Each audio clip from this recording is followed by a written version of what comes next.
বন্ধ করো দেখি তো। ওমা, কেন রে বিমলা? মাছ ধরাবার বন্ধ করতে যাবো কেন? ভাদ্র মাস আসতে চলেছে, সে খেয়াল কি আছে? ও, তাই ক। কিন্তু আরো সব ভাবলে কি হবে কত বিমলা? খোকা বড় হচ্ছে। পাঠশালার মাস্টার বাবু কি কইছেন তোর মনে নেই? মাস্টার বাবু? মাস্টার বাবু আবার কি কইলেন গা? আরে মনে নেই? সেদিন যখন খোকাকে পাঠশালা থেকে আনতেছিল, মাস্টার বাবু কইলেন আমাদের খোকা পড়াশোনায় খুব ভালো, ওর অনেক দূর পড়াশোনা হবে। তা খোকাকে তো ভালো শহরে পাঠাতে হবে, বড় স্কুলে পড়াতে হবে। তার জন্য তো অনেক টাকা লাগবে রে। তা ভাদ্র মাসের কথা ভেবে ঘরে বসে থাকলি টাকা জোগাড় হবে নাকি? বিমলা এইবারে ঠিক করে হেসে ফেলল। হাসার কথাই বটে। খোকার বয়স সবে 6। বড় স্কুলে পড়তে তার এখনো ঢের দেরি। সে হাসতে হাসতেই বলল, সত্যি বাপু পারো বটে। খোকা আগে বড় হোক কিনে, তারপর না হয় বড় স্কুলে যাবে। বিলু মাটিতে বসে জাল ছাড়াচ্ছিল। এইবার সেই কাজ শেষ করে উঠে দাঁড়িয়ে জাল গোটাতে গোটাতে ও বলল, আচ্ছা আচ্ছা, হয়েছে। যা তুই যা, ঘরে খোকা একা ঘুমোচ্ছে। হুট করে ঘুম ভেঙে উঠলে ভয় পাবে। যা, আমিও যাই। ঘাটে আবার মংলু তারার ঘনাদ নেই রে আছে। কাল থেকে আমি আর রাতের বেলা যাবনি মাছ ধরতে। এই বাপকে তো দেখি খোকাকে একেবারে চোখে হারায় গা। বিলু এবার হেসে বিমলার থুতনিটা আলতো করে তুলে বলল, তোরেও তো আমি চোখে হারাই নাকি? মরুন মিনসে কয় কি? যাও তো দেখি, কাজে যাও গা। বিমলা লাজুক হেসে অল্প সরে গেল। বিলু হাসতে হাসতে জাল আর হ্যারিকেনটা নিয়ে ঘর থেকে বেরিয়ে গেল। বিমলা তার চলে যাওয়ার পথের দিকে তাকিয়ে রইল। কপালে 2 হাত ঠেকিয়ে মনে মনে বলল, রক্ষে করো মা, রক্ষে করো। মানুষটারে সুস্থ ভাবে ঘরে ফিরিয়ে এনো মা গো। তুকা তুকা। অল্প সময় পরে এক বুক চিন্তা নিয়ে বিমলা ঘরের ভিতরে ঢুকে এলো।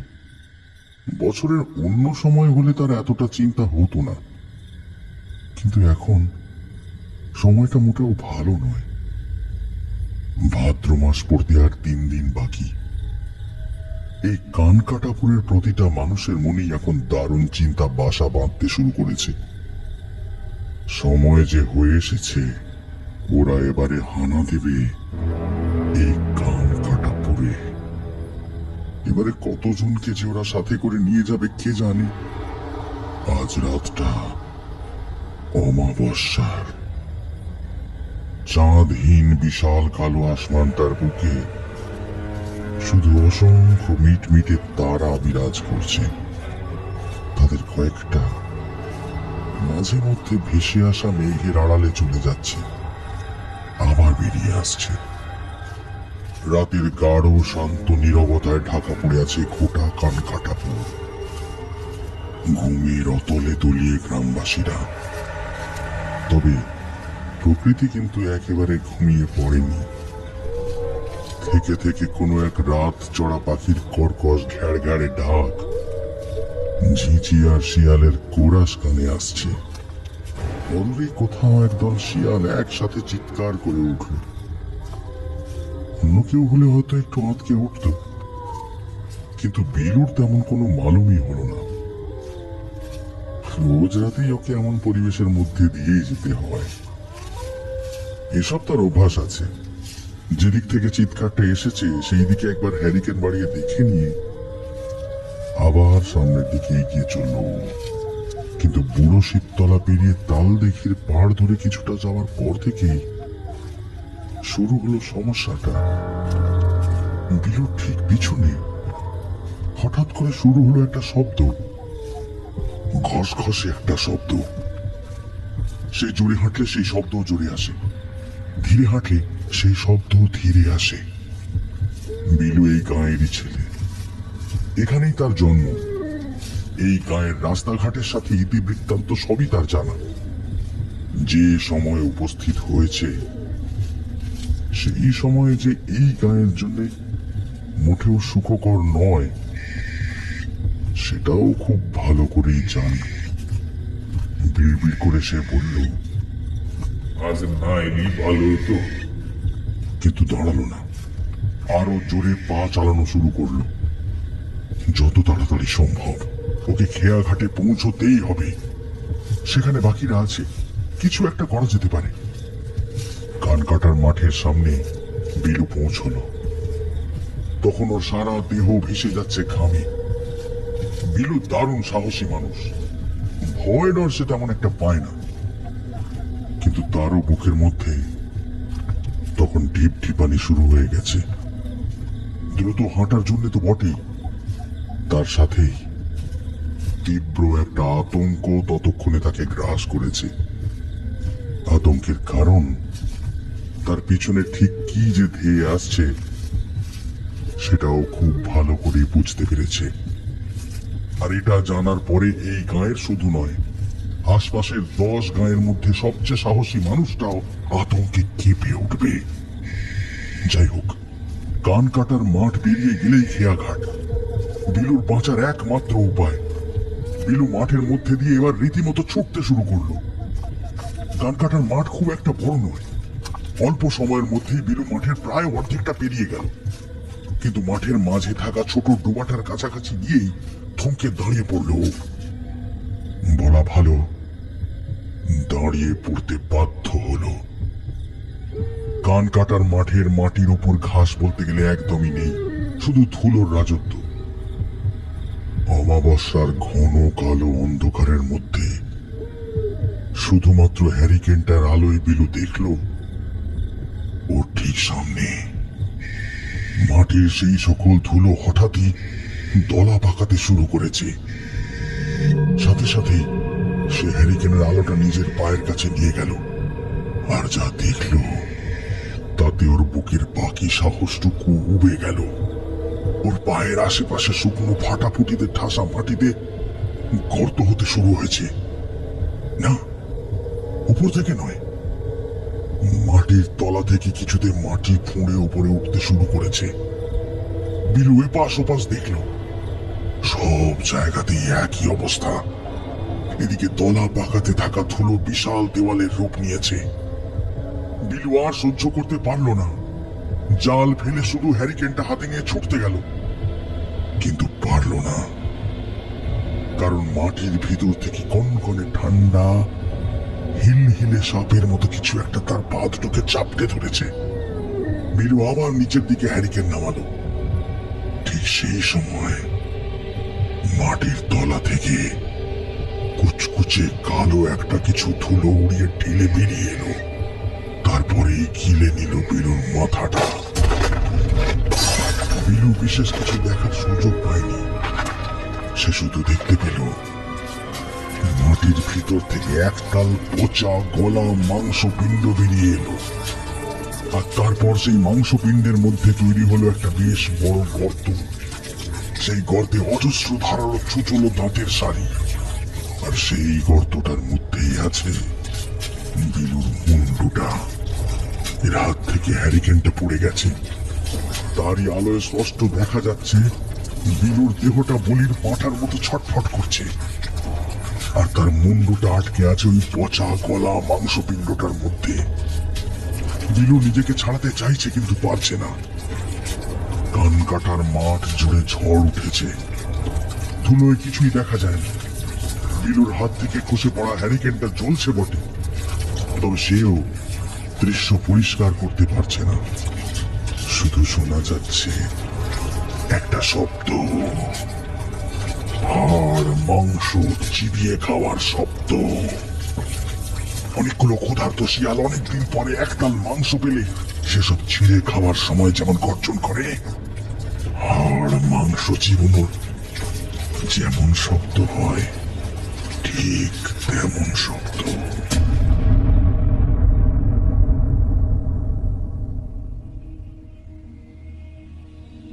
এই সায়ক, তুই সিরিয়াসলি বলতো তোর হুট করে কলকাতার প্রতি এত টান হওয়ার কারণটা কি? আরে ভালো তো, সেই থেকে একই প্রশ্ন ভাঙা রেকর্ডের মতো করেই যাচ্ছে। যে শহরে জন্মেছি সেখানে কি আসতে পারি না গোয়েন্দা মশাই? না, সে তুই অবশ্যই পারিস, বাট তোর মতো দেশ বিমুখী ফরেনার ছেলে হুট করে এত দেশের প্রতি টান কেন? কি জানি ভাই, আমার একটু অদ্ভুতই লাগছে, এই আর কি। সত্যি নিশীথ, পাক্কা গোয়েন্দা হয়ে উঠেছিস। স্বীকার করতেই হচ্ছে, বিদেশি গোয়েন্দা গল্প উপন্যাসগুলো গিলে গিলে তোর বুদ্ধি কিন্তু বেশ খুলেছে। Objection, objection. শুধু বিদেশি গোয়েন্দা গল্প বা উপন্যাস নয়, দেশীয় আছে। এই বেটা, তুই দেশের বাইরে থাকিস বলে কি ভাবিস আমাদের দেশের লেখক লেখিকারা খারাপ লেখেন নাকি? হ্যাঁ, পড়ে দেখিস একবার, তোর ওই বিদেশিদের না ভুলে যাবি। আচ্ছা নিশীথ, একটা কথা বলতো দেখি। কি কথা শুনি? সেই আশা থেকে শুনছি তুই আমাকে দেশ বিমুখী, বিদেশি এইসব কথা বলে যাচ্ছিস। এসবের কারণটা কি ভেবে বলতো। এখনো পর্যন্ত আমি কটা ইংরেজি বলেছি আর তুই কটা বলেছিস? ইয়ে মানে, আরে তাতে কি? শুধু দেশে থাকলেই দেশকে ভালোবাসা যায়, নইলে ভালোবাসা যায় না, এটা তো আর ঠিক নয়। আমি দেশের বাইরে কাজের জন্য থাকি, তা বলে তো এটা নয় যে আমি দেশকে ভালোবাসি না। তোরা যেমন গর্ব করে বলিস তোরা ভারতীয়, আমিও ওই মার্কিন মুলুকেও বুক বাজিয়ে বলি আমি ভারতীয়। তোরা যেমন আনন্দের সাথে বলিস তোদের ভাষা বাংলা, আমিও তেমনই বলি আমার মাতৃভাষা বাংলা। সায়ক একদমে কথাগুলো বলে থামল। নিশিত এক ধাক্কায় এতগুলো হাতুড়ির ধাক্কা খেয়ে চুপ। বড় ঘরটায় হুট করে দারুণ নিস্তব্ধতা নেমে এলো। ভবানীপুরের হরিশ মুখার্জি রোডের এই দোতলা বাড়িটার মালিক হচ্ছে সায়ক। মধ্য ত্রিশে লম্বা চওড়া সুদর্শন পুরুষ এই সায়ক দেবনাথ, এক প্রবাসী বাঙালি। 7 বছর আগে সে দেশ ছেড়ে লন্ডনে চলে যায়। প্যারাসাইকোলজিস্ট হিসেবে সেখানেই অল্প বিস্তর নামও করেছে। এখন পাকাপাকি ভাবে সেখানেই জাঁকিয়ে বসেছে। এখনো অবিবাহিত। সায়ক যখন 5 বছরের, তার মা তখন মারা যান। এরপর বছর 12 আগে তার বাবাও পরলোকে গমন করেছেন। কর্মজীবনে তিনি ছিলেন রেলের উচ্চ পদস্থ কর্মচারী। জীবনে আয় কিছু কম করেননি। মৃত্যুর আগে এই বাড়ি আর মোটা অঙ্কের ব্যাংক ব্যালেন্স তার নামেই করে দিয়ে গেছেন। সায়ক ততদিনে প্যারাসাইকোলজি নিয়ে বেজায় মেতে উঠেছে। বাবা মারা যাওয়ার পরে এদেশে থেকেই যতটা সম্ভব পড়াশোনা করল, তারপর চলে যায় বিদেশে। সেই যাওয়ার পরে আবার এই দেশে ফিরল। মাঝে বন্ধু বান্ধব কারোর সাথে একবারের জন্যও যোগাযোগ করেনি। তার বন্ধু মহলে সায়কের এই নিরুদ্দেশ হওয়াটা বেশ রহস্যজনক। অনেকে তো ভেবেছিল যে সায়ক হয়তো মারাই গেছে, আবার অনেকে ভেবেছিল যে সায়ক কোনো মেম সাহেবকে বিয়ে করে দেশকে ভুলেই গেছে, আর কখনো ফিরবে না। তবে আসল কারণটা কিন্তু কেউ জানে না। নিশীথ রায় একজন সফটওয়্যার ইঞ্জিনিয়ার, কলকাতাতেই একটা বেসরকারি অফিসে কাজ করে। মাইনেটা নেহাতি কম নয়। সায়কের বয়সী সে, বিবাহিত, ছেলেপুলে এখনো হয়নি। নিশীথ ভাবত যে সায়ক দেশকে ভুলে গেছে, আর কখনোই দেশে ফিরবে না। সেই জন্যই এত বছর পরে হুট করে সায়কের ফোনটা পেয়ে এতটা অবাক হয়েছে ও। এই 1 ঘন্টা আগেই নিশীথের কাছে আননোন নাম্বারে কলটা আসে। কলটা রিসিভ করে কানে দিতেই ওপার থেকে সায়কের নামটা শুনে প্রথমটায় বিশ্বাসটাই করতে পারেনি। পরে সায়ক কলেজের জীবনের কিছু কথা বলতে তবে ওর বিশ্বাস হয়।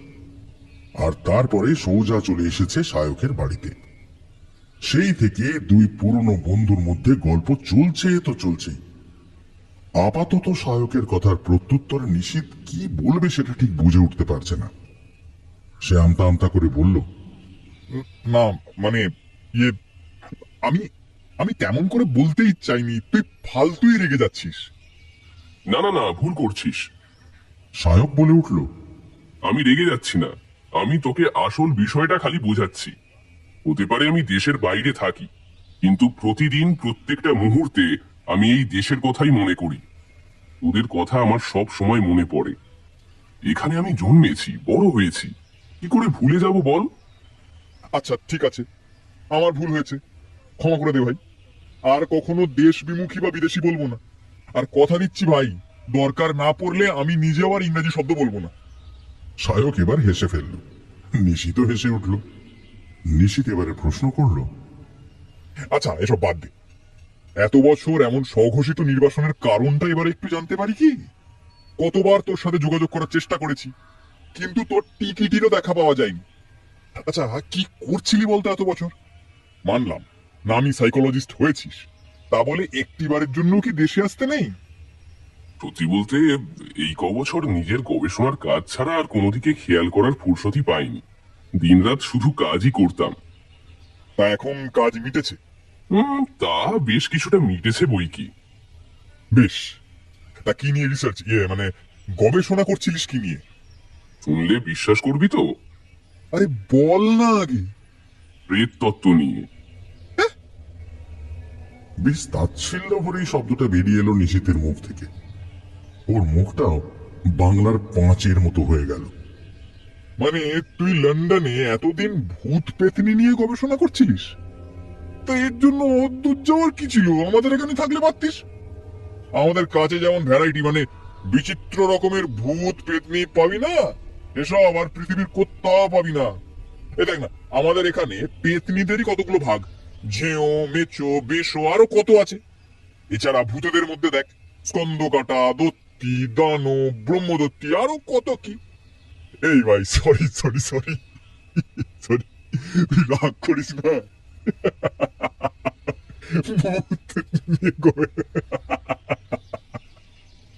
নিশীথ এবারে হাসিতে প্রায় লুটোপুটি খেতে লাগলো। সায়ক কিন্তু রেগে গেল না।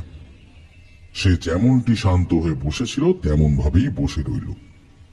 অল্প অল্প হাসলো, ধীরে ধীরে বলল, আমি জানতাম তুই এমনই কিছু বলবি। এটা বলাটাই স্বাভাবিক। শুধু তুই কেন, যে শুনবে সেই এই কথা বলবি। লন্ডনেও কতজনের কাছে এই কথা শুনি। আরে ওসব আমার অভ্যেস হয়ে গেছে। তবে ব্যাপারটা কিন্তু সত্যি। নিশীথ যা হোক করে নিজেকে শান্ত করল। তবে ওর পক্ষে হাসি একেবারে থামিয়ে ফেলা সম্ভব হচ্ছে না। তেমন ভাবেই ও বলল, তা তুই দেখা পেয়েছিস তাদের? যেমন সকলে বলে তেমন সাক্ষাৎ না পেলেও ফলাফল কিন্তু একেবারে শূন্য নয়। নিশীথের হাসিটা এবার যেন নিজে থেকেই থেমে গেল। সে বলল, তাই নাকি? তা কেমন? ওর মুখে এবার একটা দুষ্টু হাসি ফুটে উঠল। তা সব মেম ভূত নাকি? তা কয়েকজন ছিল বটে। শান্তভাবেই কথাগুলো বলল সায়ক। তা শুনি শুনি, একটু তোদের গল্পটা শুনি। কি করবি শুনে? তুই তো এসবে বিশ্বাস করিস না। আরে বিশ্বাস করি না তাতে কি হয়েছে? শুনতে তো কোনো বাধা নেই। সেসব পরে বলা যাবে। আপাতত বলতো, কানকাটাপুরটা কোথায় আছে? কানকাটাপুর? কেমন নাম ভাই? তা 7-8 বছর পরে তোর দেশে ফেরার কারণটা কি এই এই উটকো জায়গাটা নাকি? সায়ক এবারে আর কিছু বলল না। একটা বেশ বড় দীর্ঘশ্বাস ছাড়তে ছাড়তে ও শুধু উপর নিচে মাথা নাড়ালো। তাই বলো কাকা, পথে এসো। তাহলে আমার গেস্টটা, সরি, আরে মানে কি বল, অনুমানটা, হ্যাঁ আমার অনুমানটা একেবারে ভুল নয়, কি বলিস? শুধু দেশে ফেরার ইচ্ছায় তুই দেশে ফিরিসনি, অন্য একটা কারণও আছে যে কারণে তোর দেশে আসা। তা বলতে পারিস। হ্যাঁ, ওই কানকাটাপুরেরই খোঁজে আমি এখানে এসেছি। বুঝলাম। না, এই জায়গাটা কোথায় আমি জানি না, সত্যি বলতে কি এই নামই আমি প্রথম শুনলাম। তবে তো চোখ মুখ দেখেই বেশ বুঝতে পারছি ব্যাপারটা যাই হয়ে যাক বেশ ইন্টারেস্টিং। মানে খুব, মানে কি বলবো, মানে উত্তেজক। তা খুলে বল না ভাই, কি কেসটা কি? সায়ক এবারে নিশীথের জিজ্ঞাসু চোখ দুটোর দিকে তাকিয়ে অল্প হেসে বলল, বাবা, মুখ দেখেই তো এত কিছু বুঝে গেলি। অগাস্ট দুপে নাকি শার্লক হোমস? বোমকেশ বক্সি, নে এবারে বল। সায়ক এবারে ওর টিকালো নাকের উপর থেকে পাতলা রিমলেস চশমাটা খুলে নিল। তারপরে ডান হাতের তর্জনী আর বৃদ্ধাঙ্গুলি দিয়ে দুটো চোখ আলতো করে ডলতে ডলতে বলল, সে নয় বলছি, কিন্তু এসব শুনে তোর কোনো লাভ আছে বলে তো মনে হচ্ছে না। সেটা তোকে জানতে হবে না, লাভ হবে কি হবে না আমি বুঝবো, তুই বল না। বেশ, শোন তাহলে। সায়ক বলতে শুরু করলো, একটা ডায়েরি পেয়েছি, সেখানেই আমি এই কানকাটাপুরের নামটা পেয়েছি। ডায়েরিতে বলছে জায়গাটা নাকি সুন্দরবনের কাছে কোনো একটা ছোট্ট গ্রাম। এই দাঁড়া দাঁড়া দাঁড়া দাঁড়া, এরকম মাঝখান থেকে বললে হয় নাকি? একেবারে শুরু থেকে বল, কার ডায়েরি, কি করে পেলি? আরে সবটা বল। বস, আসছি। সায়ক উঠে বাড়ির ভিতরের দিকে চলে গেল। ফিরে এলো অল্প সময় পরেই। নিশীথের কোলে একটা ডায়েরি দিয়ে আবার সোফায় হেলান দিয়ে বসল। একটা সিগারেট ধরালো। উল্টো দিকে নিশীথও একটা সিগারেট ধরালো। ডায়েরিটা উল্টে পাল্টে দেখতে শুরু করলো। সায়ক বলে চলল, ডায়েরিটা দেখেই বুঝতে পারছিস ওটা কম করেও প্রায় 70 বছরের পুরনো হবে। ডায়েরির মালিকের নাম অ্যান্ড্রু হেন্স। তিনি এখন আর বেঁচে নেই। ডায়েরিটা আমি পেয়েছি ওনার নাতি হেনরি হেন্সের কাছ থেকে। আসলে বছর দুয়েক আগে হেন্সের মেয়ের একটা সমস্যা হয়েছিল। বেশ জটিল ব্যাপারটা, কোনোভাবেই কোনো সুফল পাচ্ছিল না। আমি সেটা ঠিক করে দিয়েছিলাম। সেই থেকেই ওর সাথে আমার বন্ধুত্ব। তারপরে কথায় কথায় একদিন হেনরির কাছ থেকে এই ডায়েরিটা পাই। ডায়েরিটায় দেখবি কানকাটাপুর জায়গাটার নাম বেশ অনেকবার লিখেছেন সাহেব। শুধু তাই নয়, তিনি যেমন ভাবে গিয়েছিলেন সেই পথের বর্ণনাও দেয়া আছে। হ্যাঁ, এই তো দেখতে পাচ্ছি। জায়গাটা জঙ্গলে ঢাকা, একেবারে গ্রাম্য এলাকা, বাঘের দেখাও পাওয়া যেতে পারে, এসবই লিখেছেন অ্যান্ড্রু সাহেব। হ্যাঁ, এই অ্যান্ড্রু সাহেব ছিলেন একজন ঐতিহাসিক ও সাংবাদিক। 1594-এ সাহেব বাংলায় আসেন। কারণটাও লেখা আছে দেখ। উনি গিয়েছিলেন 50-এর বিভৎস মন্বন্তরের ব্যাপারে খোঁজ করতে। সেই ব্যাপারে লেখার জন্যই উনি গিয়েছিলেন। তা তখনও বাংলার যে সকল দুর্ভিক্ষ পীড়িত অঞ্চলগুলোর কথা জানা গিয়েছিল, অ্যান্ড্রু সাহেব কিন্তু সেগুলোর দিকে যাননি। তিনি চেয়েছিলেন অচেনা জায়গাগুলোকে তুলে আনতে। তিনি সোজাসুজি সুন্দরবন অঞ্চল থেকেই শুরু করলেন। একবার সেপ্টেম্বর 11 পাতাটা দেখ। ওখানে সাহেব বলছেন তিনি সরস্বতী তলা নামের কোন একটা গ্রামে পৌঁছেছেন। সেখানেই তিনি কানকাটাপুরের কথা জানতে পেরেছেন। এটা কেমন হলো? কোনটা? এতক্ষণ সাহেব বরাবর নিজেকে ঘোর নাস্তিক বলে এসে এখানে বলছেন তিনি ভূতে বিশ্বাস করেন। আরে এসব সত্যি হয় নাকি? হ্যাঁ, ছেঁড়া অর্ধেক খাওয়া দেহ, পচা গলার দেহের নড় পিসাচ টিসাচ এগুলো নেই, এগুলো হয় না। এটা না এই টু মাচ ডার্ক গল্পের বই হয় না, ওই রকম একটা কিছু মনে হচ্ছে। সেপ্টেম্বর 28, তাই তো? হ্যাঁ, আরে এটাই তো বলছি নিশীথ। এখান থেকে ডায়েরির লেখার মধ্যে একটা অদ্ভুত পরিবর্তন লক্ষ্য করবি। যে অ্যান্ড্রু সাহেব যুক্তি ছাড়া কিছুই মানতে চাইতেন না, তিনি হঠাৎ করে নানান আধ্যাত্মিক কথা, স্পিরিটের কথা এসব বলছেন। আবার একটা আধটা নয়, সাহেব বলছেন তিনি নাকি অসংখ্য স্পিরিটের সংস্পর্শে আসছেন। আর এই জিনিসটাই ডায়েরিটার প্রতি আমার টান বাড়িয়ে দিয়েছে। শুধু তাই নয়, তুই খেয়াল করলে বুঝতে পারবি অ্যান্ড্রু সাহেবের লেখার মধ্যে প্রায় দারুণ আতঙ্কের আভাস পাওয়া যাচ্ছে। ইয়া, এর মধ্যে শেষ হয়ে গেল। অক্টোবর 10, তাই তো? অক্টোবর 10, হ্যাঁ এই তো তাই লেখা আছে। রহস্যটাকে তো আরো ঘনীভূত করছে ডায়েরির এই পাতাটা। সাহেব কি বলছেন একবার পড়ে দেখ। সাহেব বলছেন গ্রামটাতে নাকি প্রতি বছরই ওই সময় এমন অসংখ্য স্পিরিটের আগমন ঘটে। তারা নাকি সবাই মাটির তলা থেকে আসে। সাহেব এই দিন রাতেই তাদের পাল্লায় পড়েছিলেন। প্রাণে যা হোক করে বেঁচে এসে সেই রাতেই তিনি শেষ ডায়েরি লিখেছিলেন। তারপরে আর লিখতে পারেননি। কেন লিখতে পারেননি কেন? এখানে তো উনি বলছেন উনি বেঁচে গিয়েছেন, তারপরেও লিখতে পারেননি কেন? কারণ তিনি আর ডায়েরি লেখার মতো অবস্থায় ছিলেন না। তিনি সম্পূর্ণভাবে পাগল হয়ে গিয়েছিলেন।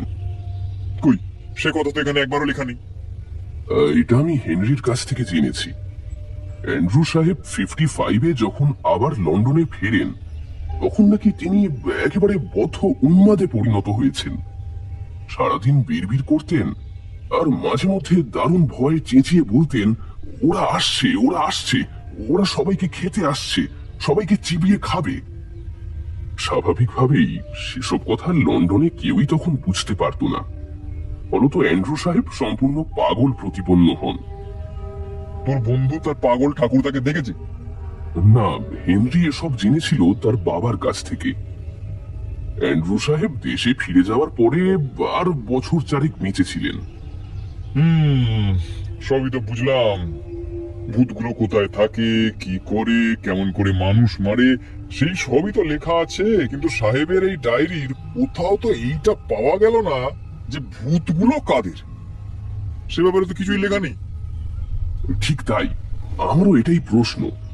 সাহেব এত বিবরণ দিলেও স্পিরিটগুলোর ইতিহাস বা সেই সম্পর্কে কিছুই কিন্তু বলেননি। কিন্তু কেন? সাহেব কি জানতেই পারেননি, নাকি অন্য কোনো ব্যাপার আছে?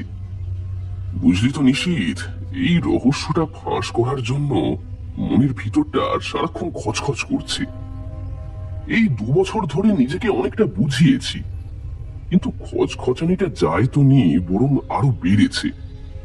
যা বুঝছি, ব্যাপারটা না জানা পর্যন্ত আমি কিন্তু শান্তি পাবো না। তার মানে তুই ওই কানকাটাপুরে যেতে চাইছিস? একদমই তাই বন্ধু, শুধু যেতে চাই না, গিয়ে পুরো রহস্যটা জানতেও চাই। নিশীথ এবারে হো হো করে হেসে উঠল। সায়ক বলল, কি হলো, হাসছিস কেন? তা কি করবো বল? নিশীথ হাসতে হাসতে বলল, তুই যেমন পাগলের মতো কথা বল, পাগলের মতো কথা বলছিস সত্যি। কেন, পাগলের মতো কি কথা বললাম? না মানে 70 বছর আগে কোনো এক পাগল সাহেব কি ভুলভাল লিখে গেছে সেটা ধরে তুই এখন হাঁপিয়ে মরছিস। এটা শুনলে কে হাসবে না তুই আমাকে বল? গ্রামটা এখন আর আছে কিনা সেটাই কেউ জানে না, হয়তো বা দেখেছে নামটাই বদলে গেছে। আর সুন্দরবনে তো একটা গ্রাম নেই, অত গ্রামের মধ্যে তুই এই গ্রামটা খুঁজে পাবি কি করে শুনি? আর ধরে নিলাম তুই গ্রামটার খোঁজ পেলি, তারপরে ওখানে গেলেই তুই অ্যান্ড্রু সাহেবদের মতো স্পিরিটদের দেখা পাবি, সেটা ভাবছিস কি করে আমি বুঝে পাচ্ছি না। সেটা আমি জানি না, কিন্তু আমার বারবার মনে হচ্ছে কানকাটাপুর এখনো আছে, আর সেখানে গেলে আমি স্পিরিটের খোঁজও পাবো। আর এসব করে তোর লাভ? লাভ কিছুই না, অনেকটা আত্মশান্তি বলতে পারিস, নিজের খচখচানিটা দূর করার প্রচেষ্টা বলতে পারিস। একটা দীর্ঘশ্বাস ছেড়ে মুখে এবার চুকচুক করে একটা শব্দ করে নিশীথ বলল,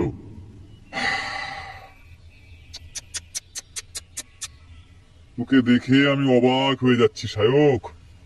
লোকে ঝোঁকের বসে গুপ্তধন, নতুন দেশ, নতুন প্রাণী, আরো কত কি খুঁজতে যায়, আর তুই 70 বছর আগের একটা পাগল সাহেবের ডায়েরি পড়ে ভূত আছে কিনা খুঁজতে যাচ্ছিস।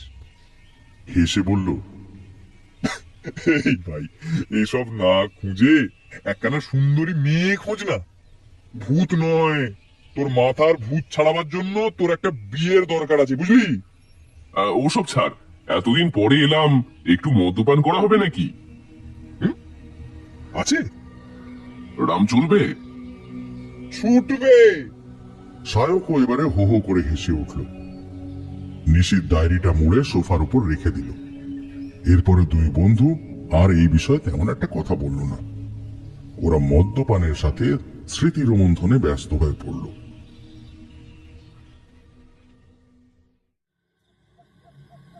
আজ বড্ড দেরি হয়ে গেল বুঝলি তো সরমন। গণিতটা আজ দেরিটা একটু বেশি হয়ে গেল। ওই সালা রতুনটা কাটায় মাছ তুলতে এত দেরি না করলি এত দেরি হতো নি। ওর কথা বাদ দাও তো নিত্যদা, জানো নে ও সালা চিরজীবনী এমন একেরে হার হাবারে বজ্জাত বেটা। ও ভুলে গেছে এককালে বেটা আমাদের সাথে মাছ ধরতো, জালের মুটিটা ধরতে জানতো নি তখন। এখন কত ঠাট বেরিয়েছে দেখছো? বাবা, তা আবার দেখবনি পারবে নাই বা কেন বল? আর উদ্ধার মেয়েটার মাথা খানা কেমন সুন্দর চিবে চিবে খেপে করে ফেললো। তাজা কইছো নিত্যদা, সালার কপাল খানা ভালো। ছাড় এসব ভেবে আমাদের আর কি হচ্ছে ক? তার থেকে খড়গা পা চালা, এখন অনেকখানি পদ বাকি। এই বিলুর সাথে কথা হয়েছে, খেয়াল আছে তো? চরণের বুক থেকে একটা দীর্ঘশ্বাস বেরিয়ে এলো। ও বলল, গণিতটা খেয়াল আছে, কে জানে এবারে আবার কজনকে খাবে ওই পিসাচের দল। এই ওদের নিয়ে কথা বলিস না, চুপচাপ পা চালা পা চালা। হ্যাঁ চলো চলো। নিত্য আর চরণ কথা না বাড়িয়ে পা চালানোর গতি বাড়ালো এবারে। ওরা দুজনেই এই কানকাটাপুরের মানুষ। এবছরের প্রথম শিকার যে হয়ে গেছে সেটা ওরা জানে। বীরুর মুন্ডহীন ছিন্ন ভিন্ন লাশটা ওরা দেখেছে। হাড় মাংস ছিঁড়ে ছিঁড়ে কিছুটা খাওয়া আর কিছুটা এদিক ওদিক ছড়িয়ে ছিটিয়ে পড়েছিল। রক্তে ভেসে যাচ্ছিল মাটি। সবটাই ওরা জানে, আর সাথে এটাও জানে যে একবার যখন শুরু হয়েছে তখন 2 মাস এই কান কাটাপুরের মানুষের কপালে অসীম দুর্গতি নাচছে। মাঝে মধ্যে ভাবি জানো নিত্যদা, এখান থেকে চলে যাবো, বুঝলে, অন্য কোথাও গিয়ে থাকবো। কিন্তু তার কি হয় রে শরণ? আমি তো কতবার ভেবেছি, কিন্তু এখানে জন্মেছি, বড় হয়েছি, সে জায়গা ছেড়ে যেতে মন চায় না রে। তাছাড়া আমাদের আর কি সে ক্ষমতা আছে রে যে ইচ্ছে হলো তো এক জায়গা থেকে উঠে আরেক জায়গায় জমি কিনে নিল। সব বড় বড় বাবুদের মানায়, আর চলে গেলে কাজ কম কি করে হবে কত কি? জানি গো দাদা জানি, তাই তো আর কোথাও যেতে পারিনি। এখানে চরণ এবারে আর তার কথা শেষ করতে পারল না। হুট করে চুপ করে গেল, দাঁড়িয়েও পড়ল। নিত্য থমকে দাঁড়িয়ে পড়েছে, কারণ ব্যাপারটা সেও বুঝতে পেরেছে। মাংস পচা কটু একটা গন্ধ হঠাৎ করে ওদের চারদিক থেকে ঘিরে ধরতে শুরু করেছে। এখনো বেশ কিছুটা ছুটে গেলে তারপরে ঘর বাড়ি দেখা মিলবে। এখানে আশেপাশে জনপ্রাণীর চিহ্ন পর্যন্ত নেই। চিৎকার করে মরে গেলেও এখানে কেউ আসবে না।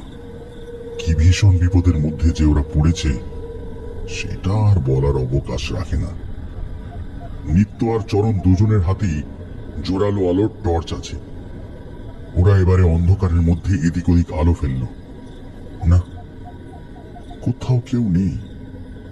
অথচ পচা গন্ধটা একটু একটু করে বেড়েই উঠছে। নিত্য চাপা স্বরে বলল, শরণ, দাঁড়িয়ে কাজ নেই, পাসালা পাসালা। ওরা দুজনে আবার আরো দ্রুত গতিতে হাঁটতে শুরু করলো, কিন্তু বেশি দূরে এগোতে পারল না। কিছুটা যাওয়ার পরেই ওদের থমকে দাঁড়াতে হলো, কারণ পচা গন্ধটার সাথে সাথে এবার আরেকটা ব্যাপারও শুরু হয়েছে। ওদের পায়ের তলার মাটিটা হঠাৎ করে প্রচন্ড কাঁপতে শুরু করেছে, আর তার সাথে প্রচুর ধুলো আশপাশে উঠতে শুরু করেছে। ওরা জানে এ কোনো সাধারণ ভূমিকম্প নয়। ওরা পালাতে চাইছে, কিন্তু পারছে না। এক পা সামনে বাড়ালেই টাল খেয়ে উল্টে পড়ছে, আর তাছাড়া ধুলোর ঝড় ওদের সম্পূর্ণভাবে ঘিরে ধরেছে। 2 টর্চের জোরালো আলো কিচ্ছু পরিষ্কার করে দেখাতে পারছে না। মৃত্যু নিশ্চিত জেনেও নিত্য আর চরণেই তুমুল ধুলোর ঝড়ের মধ্যে এদিক ওদিক ছুটতে শুরু করলো। প্রাণের মায়া বড় মায়া, সেটা কি এমন ভাবে ছেড়ে দেওয়া যায়? কিন্তু ওরা হাজার ছুটেও এই ঝড়ের বাইরে যেতে পারছে না। মাটিতেও যে গর্ত হওয়া শুরু হয়েছে সেটা ওরা দুজনেই খেয়াল করেছে। এবারে রাতের সকল নিস্তব্ধতা খান খান করে শোনা গেল একটা প্রাণ জল করা গর্জন, তারপরে আরো একটা, তারপরে আরো একটা। এমন ভাবে অল্প সময়ের মধ্যে গোটা জায়গাটা অজস্র গর্জনে ভরে উঠল। মাংস পচা বিচ্ছিরি গন্ধটাও দ্বিগুণ রূপে বেড়ে উঠল। আর এদিকে ধুলোর ঝড়ের মধ্যে পাগলের মতো ছুটতে থাকা নিত্য আর চরণের শরীর থেকে বাকি সাহসটুকুও শেষ হয়ে গেল। ওরা দুজনেই মুখ থুবড়ে পড়ল মাটিতে। মাটিতে পড়ে গেলেও চরণ তার টর্চটা হাত থেকে ছাড়েনি। মাটিতে পড়েই সে টর্চের আলো ফেলল তার পায়ের দিকে। স্পষ্ট দেখল পচা গলা, মাংসের ঠাসা লিকলিকে কয়েকটা কালো কালো হাত মাটির ভিতর থেকে উঠে এসে চেপে ধরেছে ওর 2 পা। আর ওর পা দুটো ধরেই মাটির তলা থেকে উঠে আসছে বেশ কয়েকটা দেহ। না, এগুলো কোনো মতেই মানব দেহ হতে পারে না। পচা গলা, কালো মাংসের তাল ঠাসা দেহগুলো পিশাচ মূর্তি ছাড়া আর কিছু হতেই পারে না। মুখের মাঝে গনগনে আঁচের মতো ধকধক করছে ওদের 2 চোখ। শরীরের নানা জায়গা থেকে হাড় ও ঝিলিক দিচ্ছে। পোকা কিলবিল করছে ওদের সারাটা দেহ জুড়ে। ধারালো লম্বা লম্বা দাঁতে ঠাসা বড় বড় হাঁ করে বেরিয়ে আসছে ওরা। কি দারুণ নৃশংসতা আর ক্ষুধা যে প্রকাশ পাচ্ছে তা বলে প্রকাশ করার মতো নয়। গর্জনগুলো ওরাই করছে। চরণ নিত্যকে দেখতে পাচ্ছে না, কিন্তু এবারে তার চিৎকার স্পষ্ট শুনতে পেল। খুব কাছ থেকেই আর্তনাদ করছে সে, কিন্তু ধুলোর জন্য দেখা যাচ্ছে না। যেন একদল নৃশংস রক্তলোলুপ প্রাণীর দল তাকে জ্যান্ত অবস্থাতেই ছিঁড়ে ছিঁড়ে খাচ্ছে। এবারে চরণের গলা চিরেও আর্তনাদ বেরিয়ে এলো, কারণ ও স্পষ্ট বুঝতে পারছে যে ওর পা দুটোতে পর পর কামড় বসতে শুরু করেছে। শুধু তাই নয়, প্রতিটা কামড়ই অনেকটা করে মাংস ছিঁড়ে নিচ্ছে তার পা থেকে। চরণ উঠে বসে টর্চটা দিয়ে ওই পিশাচগুলোর উপর প্রহার করতে চাইল, কিন্তু পারল না। মাটির ভিতর থেকে আরো অনেক পচা গলা, পোকা কিলবিলে হাত উঠে এসে ওকে আষ্ঠে পৃষ্ঠে চেপে ধরেছে। ওর পেট, বুক, হাত, পা সব জায়গা থেকে সেই পিশাচগুলো মাংস ছিঁড়ে নিচ্ছে। চরণের প্রাণ প্রায় পুরোটাই বেরিয়ে গেছে। এবার বাকিটাও সম্পূর্ণ। একটা পিশাচ দারুণ শক্তি তোর মুন্ডুটা দেহ থেকে ছিঁড়ে আলাদা করে দিল। অনেকটা রক্ত ছিটকে পড়লো মাটিতে। ধুলোর ঝড়ের মধ্যে নৃশংস রক্ত খেলা আরো কিছুক্ষণ চলল। তারপরে ধুলোর ঝড় আর রক্তহীন করা গর্জনগুলো একসাথে কমতে শুরু করল। ধীরে ধীরে দুটোই একেবারে নিশ্চিহ্ন হয়ে গেল। রক্তে ভেজা এবড়ো খেবড়ো মাটির উপর ছড়িয়ে ছিটিয়ে শুধু পড়ে রইল দুটো টর্চ আর কিছু হাড় আর মাংসের টুকরো। এক ছেঁড়া মানুষের মুন্ডুও পড়ে রইল বটে, তবে সেটা যে কার তা বোঝার কোনো উপায় রইল না।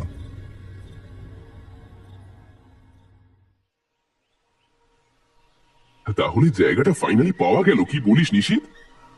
তুই সত্যি বলতে পারিস, সেই একই রকমের জেদি রয়ে গেলি। জেদ না থাকলে এসব কাজ করা যায় না ভায়া। হ্যাঁ, সে তো দেখতেই পাচ্ছি। সেদিন সায়কের কাছ থেকে সবটা জানার পরে ভিতরে ভিতরে নিশিত ব্যাপারটা নিয়ে বেশ ভাবতে শুরু করে দিয়েছিল। নিজের মতো করে খোঁজও নিচ্ছিল। গত পরশু রাতে নিশিত তার এক সাংবাদিক বন্ধুর কাছ থেকে জায়গাটার নাম জানতে পারে, আর সাথে সাথে এই খবরটা নিশিত সায়ককে জানায়। সায়কও স্বাভাবিকভাবেই উত্তেজিত হয়ে ওঠে। এরপরে আজ ভোর রাতে ওরা দুজন বেরিয়ে পড়েছিল কান কাটাপুরের উদ্দেশ্যে। এখন ঘড়ির কাঁটায় বেলা 10:30। মিনিট 3 আগে সায়ক আর নিশিত এসে ঢুকেছে কান কাটাপুরে। এখানে এসে সায়কের উত্তেজনাও কয়েক গুণ বেড়ে উঠেছে। গ্রামটা অ্যান্ড্রু সাহেবের ডায়েরির প্রতিটা লাইনের সাথে মিলে যাচ্ছে, এমনকি গ্রামের মধ্যেকার মাটির আঁকা বাঁকা রাস্তাগুলো মিলে যাচ্ছে। সায়ক রীতিমতো ডায়েরি ধরে ধরে মেলাচ্ছে। নিশীথ, এবার তো মনে হচ্ছে ডায়েরিতে বলা স্পিরিটদের দেখাও আমরা পেয়ে যাব। সে আমি জানি না, তবে ভাই এইটা মানতেই হবে, জায়গাটা দারুণ। বেচারা অ্যাডভেঞ্চারের গন্ধ আছে, কি বলিস? তা আছে, তাছাড়াও যে অন্য একটা গন্ধ এখানে আছে। বাবা, সিনেমার প্যারানর্মাল ইনভেস্টিগেটরদের মতো বা আমাদের বাংলার গল্পের তান্ত্রিকদের মতো তুইও দেখছি ভূতের গন্ধ পাওয়া শুরু করে দিয়েছিস। দেখ নিশীথ, সবসময় কিন্তু মজাটা ভালো লাগে না। যার ব্যাখ্যা আমরা দিতে পারি না সেটাই যে হেসে উড়িয়ে দেব, সেটা তো ঠিক নয়। হতেই পারে আজ তার ব্যাখ্যা নেই, কিন্তু ভবিষ্যতেও যে কোনো ব্যাখ্যা পাওয়া যাবে না সেটা তো নয়। অতীতেও হয়তো ছিল, আমরা এখন সেসব জানি না, এমনও তো হতে পারে। পৃথিবীর সকল প্রাচীন সভ্যতায় মাইথোলজিতে স্পিরিটদের কথা বলা আছে। এক এক জায়গায় এক এক রকম নাম তাদের, কিন্তু তারা আছে। তারা সবাই যে ভুল ছিল সেটাই বা জোর দিয়ে বলছিস কি করে?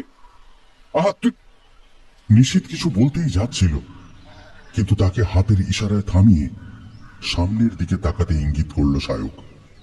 নিশিত তাকালো সেই দিকে। একটা মাঠের মাঝে বেশ কিছু মানুষ ভিড় জমিয়েছে। খুব বেশি দূরে নেই ওরা। মানুষগুলোর মুখ ওরা বেশ ভালোভাবেই দেখতে পাচ্ছে। গ্রামের লোক সবাই, কিন্তু সকলের মুখে কেমন যেন একটা ভয় ভয় চিন্তিত ভাব। নিশিত বলল, কি হয়েছে বলতো? চল গিয়ে দেখা যাক। ওরা দুজনে এগিয়ে গেল ভিড়টার দিকে। ভিড়ের কাছে গিয়ে ওরা বুঝলো দূর থেকে ভিড়টা যত বড় দেখাচ্ছিল, আদপে সেটা তার থেকেও বেশ কিছুটা বড়। একজন গ্রামবাসীকে নিশিত প্রশ্ন করল, দাদা, ও দাদা, বলছি কি হয়েছে এখানে? লোকটা নিশিতের কথা শুনে ফিরে তাকালো। ওদের দুজনের দিকে অল্পক্ষণ তাকিয়ে রইল, তারপর তারপর ভয় ভয় স্বরে বলল, কাল রাত্রিরে ওরা এসিল, চরণ আর নিত্যরে খেয়ে গেছে। এই নিয়ে পর পর 3 জন হলো। কে জানে আর কজন রে ওরা খাবে। কারা এসেছিল? দারুণ কৌতূহলী স্বরে প্রশ্নটা করলো সায়ক। গ্রামবাসী লোকটা আতঙ্কিত চোখে সায়কের দিকে একবার চেয়ে নিয়ে বলল, ওদের নাম কর্তিনি বাবু, ওদের নাম কর্তিনি। ওরা কাউকে ছাড়বেনি, কাউকে ছাড়বেনি। ওরা ওরা সকল রেসিপে খাবে। তারপর হারিয়ে গেল ভিড়ের মধ্যে। সায়ক লোকটার চলে যাওয়ার দিকে তাকিয়ে থেকেই বলল, ওরা কারা সেটা বুঝতে পারলি? নিষেধ চাপা স্বরেই বলল, পারছি। সে সত্যিই বুঝতে পেরেছে ওরা কারা। অ্যান্ড্রু সাহেবও তার ডায়েরিতে বলেছেন, ওরা আসে, এসে সামনে যা পায় তাই খেয়ে যায়। কিন্তু এরা যে ঠিক কারা সেই কথাটা কিন্তু উনি কোথাও বলেননি। আর সেটা জানতেই তো ওরা এখানে এসেছে। নিশীথ বলল, কিন্তু ওরা ঠিক কারা হতে পারে বলতো? সেটা জানতেই তো এত কাঠখড় পোড়ানো ভায়া। সায়ক বলল, চল আপাতত এখানটা গিয়ে দেখি ব্যাপারটা কি। চল। ওরা দুজনে এবার ভিড় ঠেলে এগিয়ে গেল সামনের দিকে। কিন্তু মাঝখানে গিয়ে দৃশ্য দেখে ওরা থমকে দাঁড়িয়ে পড়ল। এমন দৃশ্য হুট করে দেখলে যে কেউ থমকে যেতে বাধ্য। মাঠটার মাঝের বেশ অনেকটা জায়গায় মাটি রক্তে লাল হয়ে আছে। শুধু রক্ত নয়, ছেঁড়া মাংসপিণ্ড, হাড় ছড়িয়ে ছিটিয়ে পড়ে আছে এদিক ওদিক। একটা ছেঁড়া রক্তাক্ত নরমুণ্ডও পড়ে আছে কাছে।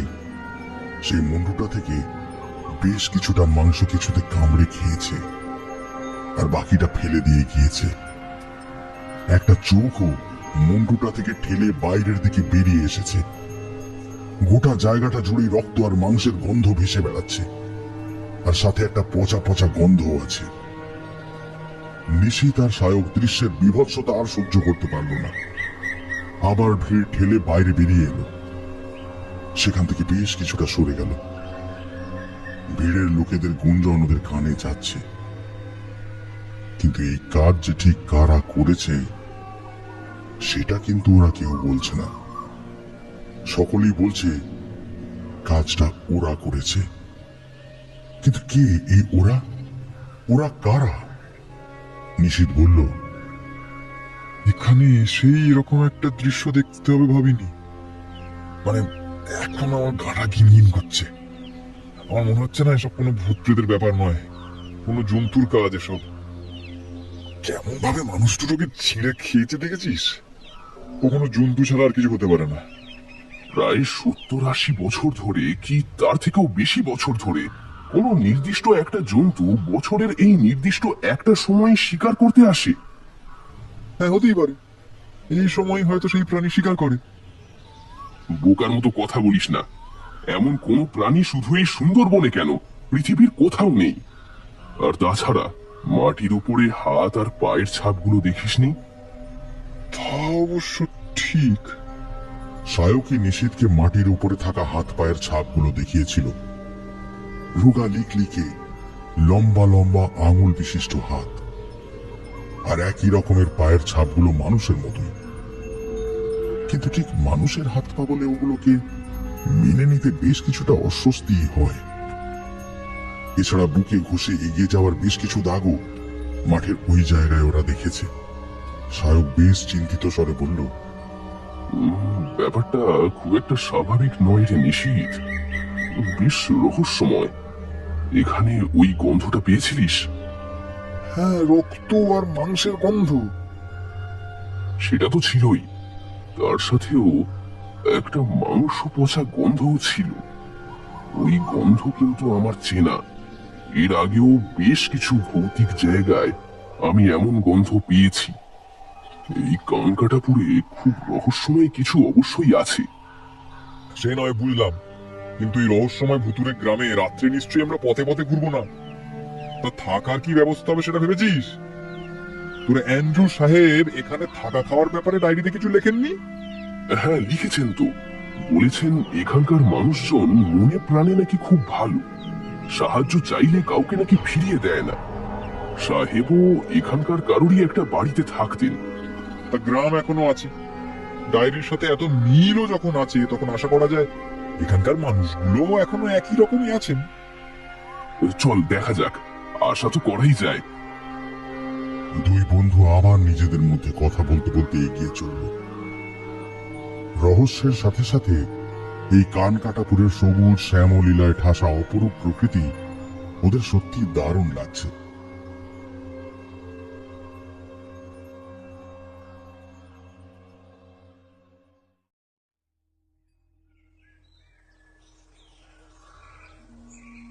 মতি, এ মতি রে, রে ও মতি। মুখের দুদিকে হাত দিয়ে বেশ জোরে জোরে কয়েকবার হাঁক দিল মকবুল। মকবুল মিয়ার বয়স 60-এর বেশি, তবে দেহ এখনো বেশ শক্তপোক্ত আছে। পেশিগুলো বয়সের ভারে বেশ কিছুটা ঝরে গেলেও এখনো বোঝা যায় যে এককালে বেশ ভালো দেহের অধিকারী ছিল সে। এই পৃথিবীতে মকবুলের বউ বাচ্চা কেউ নেই।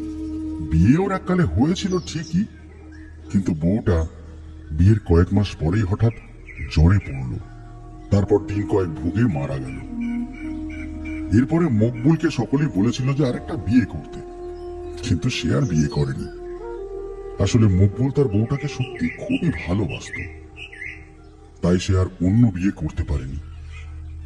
যাই হোক, মকবুল মিয়া একাই প্রায় পুরো জীবনটা কাটিয়ে দিয়েছে।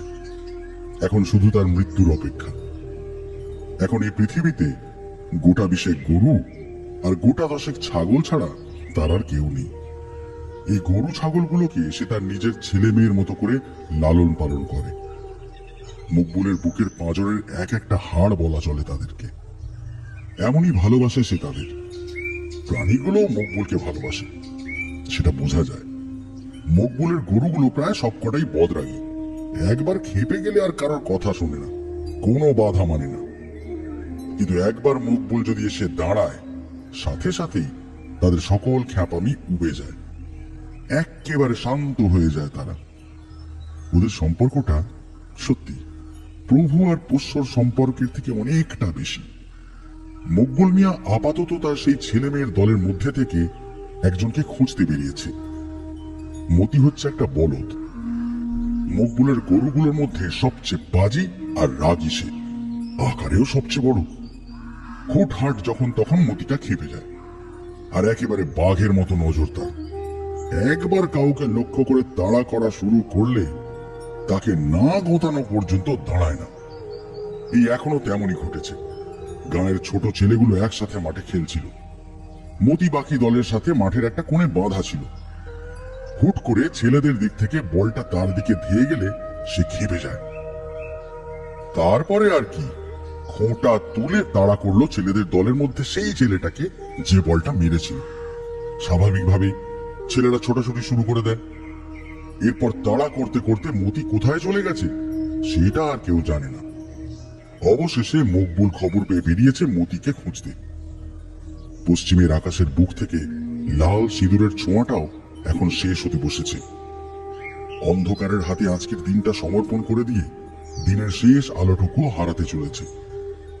চারিদিকে জমাট বাঁধতে থাকা আলো আঁধারি এখন বেশ গাঢ় হয়েছে। অল্প যেটুকু আলোর ছোঁয়া আছে সেটুকুও অল্প সময়ের মধ্যেই হারিয়ে যাবে। কানকাটাপুর সুন্দরবন অঞ্চলের সম্পূর্ণ গ্রাম্য একটা এলাকা। এখানে এখনো বিদ্যুৎ ঢোকেনি, ফলত গোটা জায়গাটা আর 5 মিনিটের মধ্যেই পিচ কালো আঁধারে ডুব দেবে। মকবুলের চিন্তাও এটাই। এখন যা শুরু হয়েছে গায়ে, তাতে দিনের আলো নেভার পরে বাড়ির বাইরে থাকাটা একেবারেই বুদ্ধিমানের কাজ নয়। আর বেশিক্ষণ বাইরে থাকাও যাবে না। অথচ মতিটার কোনো দেখাই নেই। ছাড়া পেলে মতি যেখানে যেখানে যায় সেই জায়গাগুলোই খুঁজে দেখছে মকবুল। সেই জায়গাগুলোর মধ্যে কানকাটাপুরের পশ্চিমে এই দত্তদের জামরুল বাগানটাই দেখা শুধু বাকি আছে। এই বাগানের ঘাস খেতে শুধু মতি নয়, এই গায়ের সব কটা গরুই খুব ভালোবাসে। ছাড়া পেলেই এখানে পালিয়ে আসে। মকবুল আবার হাঁক দিল, মতি, এই মতি, আরে কোথায় গেলি রে? এবারে বেশ কিছুটা দূর থেকে একটা গরু ভারী স্বরের ডাক ভেসে এলো। এই ডাক মকবুলের চেনা। এ তার মতির ডাক ছাড়া অন্য কোনো গরুর হতেই পারে না। আরে কই রে মতি, কই গেলি?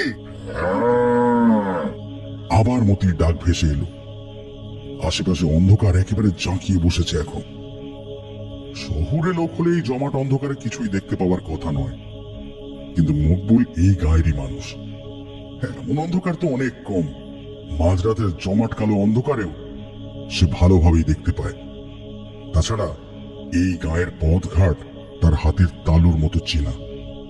ওকে চোখ বেঁধে ছেড়ে দিলেও ঠিক বাড়ি চলে যাবে। সেই জন্যই অন্ধকার হয়ে এলেও আশপাশের সবটাই সে মোটামুটি দেখতে পাচ্ছে। ডাকটা খেয়াল করে সেটা যেদিক থেকে আসছে সেই দিকে দৃষ্টি ফেলল মকবুল।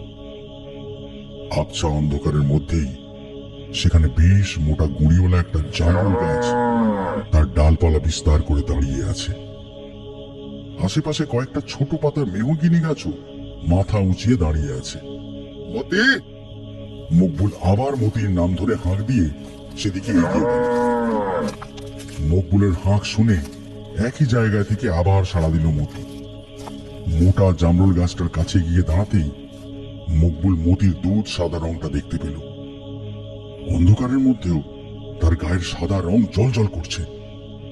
মতির গলায় ঝুলতে থাকা ছেঁড়া লাগামটা ধরে তার মাথায় গায়ে পরম স্নেহের সাথে হাত বুলিয়ে দিতে দিতে মকবুল অল্প হেসে বলল, হ্যাঁ রে বজ্জাত, আমার তো বয়স হচ্ছে নাকি? এত ছোটাছুটি আর করতে পারি কি? এই চল চল চল চল, এবার ঘরে চল। মতি যেন মকবুলের কথাগুলো সব বুঝতে পারল। সম্মতি জানিয়ে সে মুখ উঁচু করে আরেকবার হাম্বা করে ডেকে উঠল, যেন মকবুলের কথায় সে সম্মতি জানাচ্ছে। মকবুল মিয়া এবারে হাসি মুখে ছেঁড়া দড়িটা ধরে অল্প টান দিলে মতি ঘাস খাওয়া ছেড়ে তার সাথে এগোতে শুরু করল। মতিকে এতক্ষণ বাদে খুঁজে পেয়ে মকবুলের মনে এখন একটু শান্তি এসেছে। এই মতি তার সবচেয়ে পছন্দের বলদ কিনা। এবার ভালোই ভালোই ঘরে ঢুকতে পারলেই হয়, আর কোনো চিন্তা থাকবে না। এদিকে অন্ধকার আরো ঘন হয়েছে। দূরে হিন্দু বাড়িগুলো থেকে সন্ধ্যাকালীন শঙ্খধ্বনি ভেসে আসছে। দত্তদের জামরুল বাগানটা বেশ বড়। এই বাগান থেকে বেরিয়ে বেশ কিছুটা গেলে তারপরে গ্রামের ঘরবাড়িগুলো শুরু। এই পথ ধরে গেলে বাড়ি ফিরতে সময় একটু বেশিই লাগে। সেই জন্যে মকবুল আরেকটা পথ ধরেছে, জামরুল বাগানের ভিতর দিয়ে পথটা। হ্যাঁ, সামান্য জঙ্গলে ঢাকা। এই পথে গেলে বাড়ি পৌঁছতে মকবুলের সময় অনেক কম লাগে। মতিকে নানান কথা বলতে বলতে মকবুল মিয়া এগোচ্ছিল। এবার সে থমকে দাঁড়িয়ে পড়ল। মাংস পচা কটু গন্ধটা ওর নাকে এসে ধাক্কা দিয়েছে। শুধু তাই নয়, পিছন থেকে শুকনো পাতার উপরে হাঁটার শব্দও আসছে। সে ব্যাপারটা বুঝলেও পিছন ফিরল না। বুকের সাহস নিয়ে সামনের দিকে এগিয়ে চলল। মনে মনে বিড়বিড় করে আল্লাহর নাম জপতে শুরু করল। বিলু চরণার নিত্য ছিন্ন ভিন্ন অবস্থা ও দেখেছে। ওর বুকের মধ্যে টিপটি পানি শুরু হয়ে গেছে। আজ পূর্ণিমা। নীলচে কালো আকাশে অসংখ্য নক্ষত্রের সাথে গোল থালার মতো উজ্জ্বল চাঁদও আছে। বেশ ভালোই জ্যোৎস্না সে ছড়াচ্ছে। তবে এই পথটা অল্প জঙ্গলে ঢাকা, তাই সেই আলো খুব একটা আসতে পারছে না। অবশ্য সেই কারণে মকবুলের এগোতে কোনো সমস্যা হচ্ছে না। তার সমস্যাটা হচ্ছে অন্য জায়গায়। পচা গন্ধ আর খসখসানি শব্দ দুটোই রীতিমতো বেড়ে উঠেছে। গন্ধটার জন্য এখন ওর দম নিতেও কিছুটা কষ্ট হচ্ছে। এছাড়া মতিটাও হঠাৎ করে বেগড়বাই শুরু করেছে। থেকে থেকেই এদিক ওদিক ছুটে পালিয়ে যেতে চাইছে। নেহাত মকবুল দৃঢ় হাতে তার লাগামটা ধরে রেখেছে বলে সে আবার পালিয়ে যেতে পারছে না। থেকে থেকে ডেকেও উঠছে। তবে তার এই ডাকগুলো যে আতঙ্কের, সেটা বুঝতেও মকবুলের কোনো সমস্যা হচ্ছে না। ব্যাপারটা যে কি হচ্ছে সেটা যেও একেবারে বুঝতে পারছে না তা কিন্তু নয়। এই পচা গন্ধ, পিছন থেকে হেঁটে আসার খসখসানি, মতির হুট করে পাগলামি করা, এসবের কারণটা কিন্তু ও কিছু কিছু বুঝতে পারছে, আর সেই জন্য মতিকে যা হোক করে সামলে ওই বুড়ো হাড়ে যত তাড়াতাড়ি হাঁটা সম্ভব তত তাড়াতাড়ি হাঁটছে। কিন্তু হাজার হেঁটেও জামরুল বাগান আর পার করতে পারলো না মকবুল মিয়া। হঠাৎ করে সে বুঝতে পারল যে তার পা দুটো কিছুতে চাপড়ে ধরেছে। হিম শীতল সেই স্পর্শ, মুখ থুবড়ে সামনে পড়ে সে, আর মাটিতে পড়ার সাথে সাথেই ও টের পেল যে ওর শরীর থেকে অনেকগুলো জন্তু মাংস ছিঁড়ে তুলে নিচ্ছে। দারুণ যন্ত্রণায় আর্তনাদ করে উঠল মকবুল। মতির দড়িটা ছিঁড়ে দিয়ে চেঁচিয়ে উঠল, মতি, মতি পালা, মতি পালা, পালা মতি। মতি ইতিমধ্যে সম্পূর্ণ পাগল হয়ে গিয়েছে। প্রচন্ড ভয়ে লাফাতে লাফাতে সে ছুটতে শুরু করল, কিন্তু সেও বেশি দূর যেতে পারল না। কিছুটা যাওয়ার পরেই তার যন্ত্রণা ক্লিষ্ট আর্তনাদ ভেসে এল। এই জামরুল বাগানের ভিতরে নীরব কালো অন্ধকার পুরো মাত্রায় সাম্রাজ্য কায়েম করেছে। যদি একটুও আলো থাকতো তাহলে দেখা যেত একটা মানুষের আর একটা গরুর ছিন্ন ভিন্ন রক্তাক্ত দেহ থেকে মাংস আর হাড় ছিঁড়ে খাচ্ছে অসংখ্য পচা গলা দেহাধিকারী পিশাচের দল। তাদের চোখগুলো শুধু অন্ধকারের মধ্যে লাল ভাটার মতো চলছে।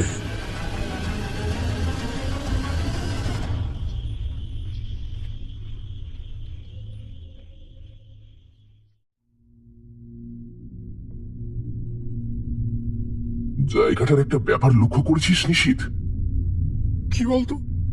এই জায়গাটায় সকালে একরকম পরিবেশ থাকে, আর দিনের আলো নিভলে পরিবেশটা একেবারে পাল্টে যায়। কই, আমার তো তেমন কিছু মনে হয়নি এই দুদিনে। সকালেও জায়গাটা বেশ শান্ত আর নিরিবিলি লাগে, আর রাত হলে আরো নিরিবিলি লাগে, এই যা। এছাড়া তো আমি তেমন পার্থক্য কিছু বুঝতে পারিনি। নিজেদের ঘরে বসে কথা বলছেন নিশীথ আর সায়ক।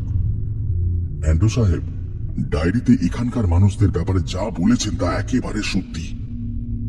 এখানকার মানুষজন সত্যিই খুব ভালো, মিশুকে। সেদিন এখানে এসে ওরা থাকার জায়গার খোঁজ করছিল, তখন একটা চায়ের দোকানে গিয়ে পরিচয় হয় নীরেন্দ্রনাথ দত্তের সাথে। হ্যাঁ, তা ভদ্রলোকের বয়স এই 70-এর মতো। এক মাথা ঘন সাদা চুল, গায়ের রং বেশ ফর্সা, মুখে দাড়ি গোঁফ নেই, টিকালো নাকের উপরে একটা মোটা কালো ফ্রেমের চশমার পিছনে জ্ঞান দীপ্ত দুটো চোখ। উনি এই গায়েরই মানুষ, এই গায়েরই এককালের জমিদার পরিবারের বর্তমান কর্তা। সায়করা চায়ের দোকানে বসে চা খাচ্ছিল আর নিজেদের মধ্যেই থাকার ব্যাপারটা নিয়ে কথা বলছিল। নীরেন্দ্রনাথ দত্ত নিজে থেকে এসেই ওদের সাথে আলাপ করেন। সায়করা এখানে ঘুরতে এসেছে এবং থাকার জায়গা খুঁজছে এটা জানতে পেরে নিজে থেকেই তাদের দত্ত বাড়িতে থাকার প্রস্তাব দিয়েছেন তিনি। যতদিন ইচ্ছে ওরা থাকতে পারে, খাওয়া দাওয়ার ব্যবস্থাও ওই বাড়িতেই হবে। প্রস্তাব শুনে সায়ক আর নিশীথ লুফে নিয়েছিল। এই থাকা খাওয়ার বিনিময়ে নীরেন্দ্রনাথ দত্ত কোনো টাকাও নিচ্ছেন না। হ্যাঁ, ওরা দিতে চেয়েছে, কিন্তু দত্ত মশাই অতিথিদের কাছ থেকে 1 পয়সাও নিতে নারাজ। তার মতে অতিথি স্বয়ং নারায়ণ, আর নারায়ণের কাছ থেকে টাকা নিয়ে তিনি পাপ বাড়াতে চান না। আপাতত কান কাটা পড়ে ওদের 3 দিন কেটে গেছে।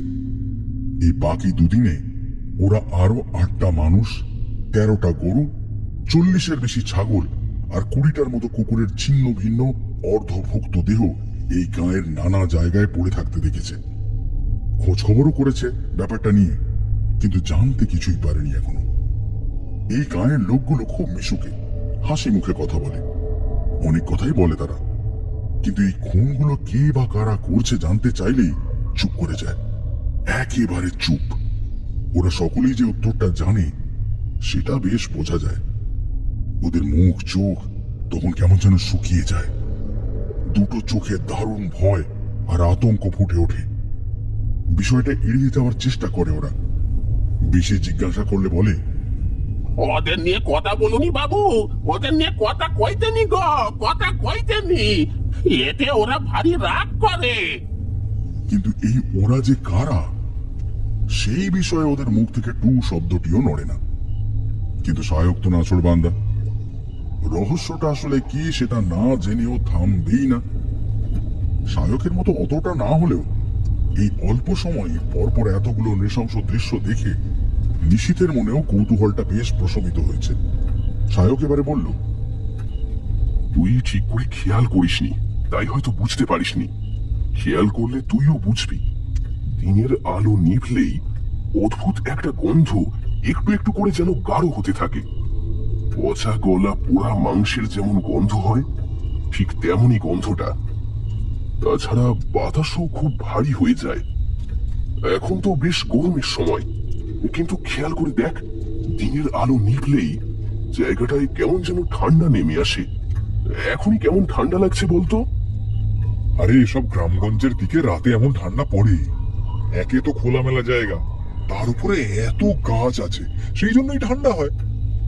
না না না, তাহলেও এতটা ঠান্ডা পড়ার কথা নয়।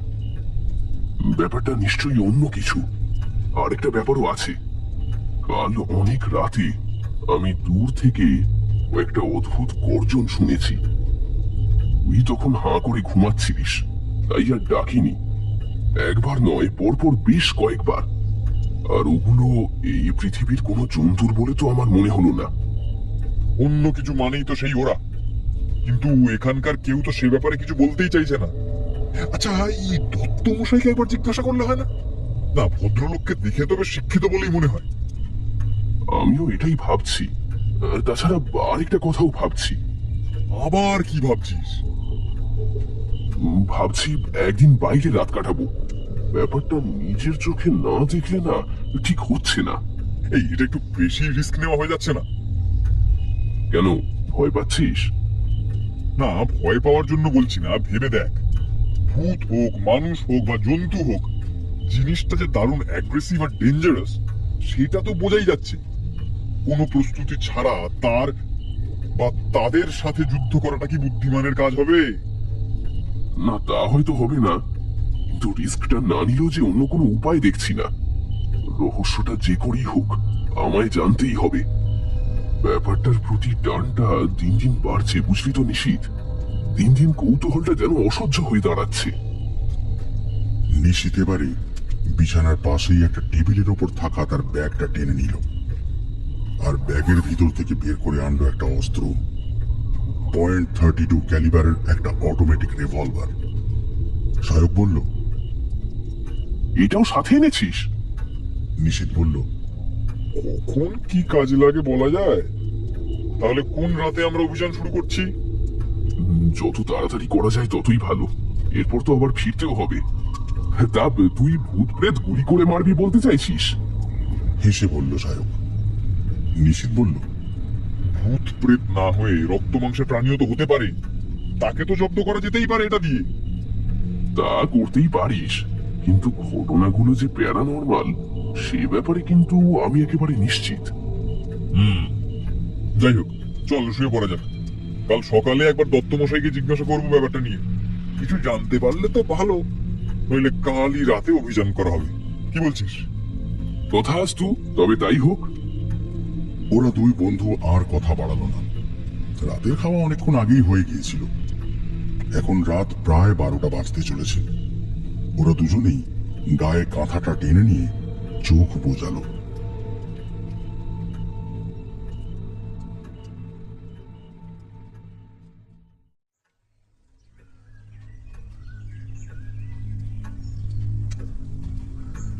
তাহলে কথাটা সত্যি?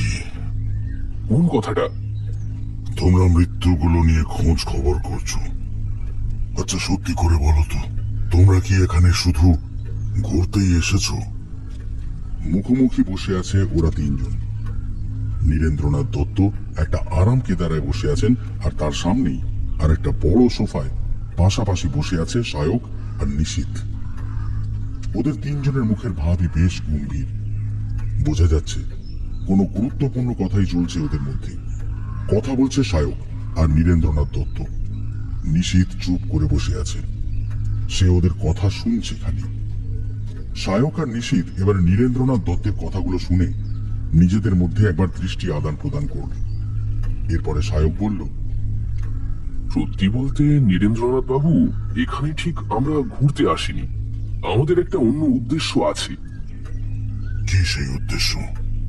আমরা জানি এই কানকাটাপুরে প্রতি বছরই নির্দিষ্ট এই সময় বেশ কিছু অলৌকিক কাণ্ড ঘটে, আর ব্যাপারটা বেশ কয়েক বছর ধরেই চলছে। কিন্তু রহস্যটা যে ঠিক কি সেটা জানার জন্যই আমাদের এখানে আসা। পৃথিবীতে এত জায়গা থাকতে তোমরা এখানকার নাম জানলে কি করে? আসলে আমি এসব ব্যাপার নিয়ে একটু চর্চা করি। বছর দুয়েক আগে আমার হাতে একটা ডায়েরি আসে। সেই ডায়েরি থেকেই আমি এই জায়গা সম্পর্কে জানতে পেরেছি। বুঝলাম, কিন্তু এসব জিনিস কি চর্চা করার জিনিস? হ্যাঁ, আর তাছাড়া ডায়েরিটা কার? ডায়েরিটা অ্যান্ড্রু হেন্স নামের এক সাহেবের। তিনি 1954 এখানে এসেছিলেন ওই বাংলায় ঘটে যাওয়া 50-এর ভয়ঙ্কর মন্বন্তর সম্পর্কে নানা রকম খোঁজ খবর করতে। ওরে বাবা, তার মানে তো ডায়েরিটা বহু পুরনো। হ্যাঁ, তা তো অবশ্যই। তার ডায়েরিতে সাহেব এত কিছু লিখেছেন এই জায়গার সম্পর্কে, আর এই রহস্য সম্পর্কে কিছু লেখেননি, তা আবার হয় নাকি? ব্যাপারটা অদ্ভুত লাগলেও এটাই কিন্তু সত্যি। আমি আপনাকে ডায়েরিটা দেখাতেও পারি। ওরা নাকি আসে, ওরা সামনে যা পায় তাই নাকি ছিঁড়ে খুঁড়ে খেয়ে যায়। ওরা সাধারণ কোনো পার্থিব জীব নয়, এমন নানান কথা সাহেব তার ডায়েরিতে লিখলেও ওরা যে ঠিক কারা, কেনই বা ওরা আসে, এসব ব্যাপারে কিন্তু তিনি কিছু লেখেননি। হয়তো সাহেব নিজেও এই ব্যাপারে কিছু জানতে পারেননি, তাই লেখেননি। লেখা থাকলে হয়তো আসতামও না। কিন্তু ডায়েরিটা পড়ার পর থেকেই আসল ব্যাপারটা যে ঠিক কি সেটা জানার জন্য আমার মনে দারুণ কৌতূহল জন্ম নিয়েছে। আর এখানে এসে অবস্থা দেখে সেই কৌতূহল আরো বেশ খানিকটা বেড়েছে। আর এখন সেই কৌতূহল আমার পক্ষে রীতিমতো অসহ্যকর হয়ে দাঁড়িয়েছে। ব্যাপারটা না জানা পর্যন্ত আমি ঠিক স্বস্তি পাচ্ছি না। কেন কেন কেন? এই যে তুমি বললে যে সাহেব লিখেছেন যে ওরা এই পৃথিবীর জীব নয়, আচ্ছা এইটুকুই কি তোমাদের জন্য যথেষ্ট নয়? আমার মনের মধ্যে যে তীব্র কৌতূহলের জন্ম হয়েছে, ওইটুকুতেই সেই কৌতূহলের অবসান হবে না মশাই। বরং এতে কৌতূহল বেশ কিছুটা বেড়ে যায় বলেই আমার মত। তা এই ব্যাপারে জানার জন্য আপনি কি আমাদের সাহায্য করতে পারেন? সায়কের কথাগুলো শুনে এবার নীরেন্দ্রনাথ বাবু কিছুক্ষণ ওর দিকে চুপ করে তাকিয়ে থাকলেন। ঘরের এক কোণে দাঁড়িয়ে থাকা বড় ঘড়িটায় এমন সময় ঢং ঢং করে ঘন্টা পড়ল। সে জানিয়ে দিল এখন সময়ের বেলা ঠিক 11টা। সায়করা ঠিক করেছিল আজ সকাল সকালে নীরেন্দ্রনাথ দত্তের সাথে কথা বলবে, কিন্তু সেটা আর হয়ে ওঠেনি। তার কারণ অবশ্য একটা আছে। কারণটা হচ্ছে আজকে সকালে ঘুম ভাঙার পরেই ওরা একটা খবর পায়। গায়ের পশ্চিমে দত্তদের জামরুল বাগানে মকবুল মিয়া আর তার সাদা বলদ মতির ছিন্ন ভিন্ন দেহ পাওয়া গিয়েছে। গায়েরই একটা বাচ্চা ছেলে জ্বালানি কুড়োতে ওখানে গিয়েছিল। সে ওই বীভৎস দৃশ্য প্রথমবার দেখে। স্বাভাবিকভাবেই এমন দৃশ্য দেখে ছেলেটা দারুণ ভয় পেয়ে গিয়েছিল। এরপরে সে ছুটে বাড়ি চলে যায় এবং সকলকে এই ব্যাপারটা জানায়। খবর জমিদার বাড়িতে এলে নীরেন্দ্রনাথ দত্তের সাথে সায়ক আর নিশিত গিয়েছিল সবটা দেখতে। জামরুল বাগানে পৌঁছে আবার আরেকটা খবর ওরা পায়। গায়ের অপর দিকে আরো দুজনের আধ খাওয়া লাশ পড়ে আছে। স্বাভাবিকভাবেই জামরুল বাগান থেকে বেরিয়ে ওই জায়গাতেই যায় ওরা। দুটো জায়গাতেই সায়ক সেই পচা গলা বমন উদ্রিককারী গন্ধটা পেয়েছে। বেশ গাঢ়ভাবেই ছিল। মাটির উপরে সেই সরু সরু হাত আর পায়ের ছাপ, আর বুক ঘেঁষে এগিয়ে যাওয়ার দাগও দেখেছে সে। সব দেখে শুনে সায়ক আর নিশিত এই 1 ঘন্টা আগে বাড়ি ফিরেছেন। নীরেন্দ্রনাথ দত্ত ফিরেছে আধ ঘন্টা আগে। সকাল থেকে ওদের কেউই 1 কাপ চাও খায়নি। এখন চা খেতে খেতেই ওদের কথা চলছে। নীরেন্দ্রনাথ দত্ত এবারে নীরবতা কাটিয়ে কথা বললেন। ওনার গলার স্বর আর চোখ মুখের ভাঁজ দুটোই নরম হলো। তিনি বললেন,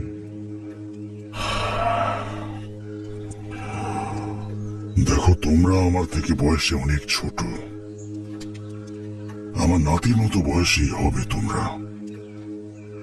আর তোমরা যে ভালো ঘরের ছেলে সেটা তোমাদেরকে দেখলেই বোঝা যায়।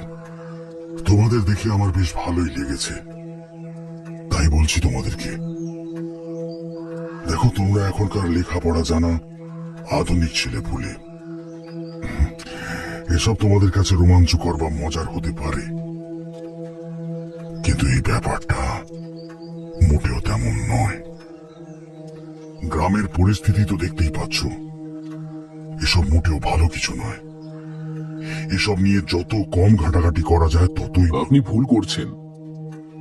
নীরেন্দ্রনাথ দত্তকে শেষ করতে না দিয়ে সায়ক বলল, ব্যাপারটা যে বেজায় রহস্যময় আর রোমাঞ্চকর সেটা আমি স্বীকার করছি, কিন্তু এটা আমাদের কাছে কোনোভাবেই কিন্তু মজার বিষয় নয়। ব্যাপারটাকে আমরা সম্পূর্ণ গুরুত্ব দিয়েই দেখছি, আর আসল সত্যিটাও জানতে চাই। সেই জন্যই তো এতটা দূরে ছুটে এসেছি।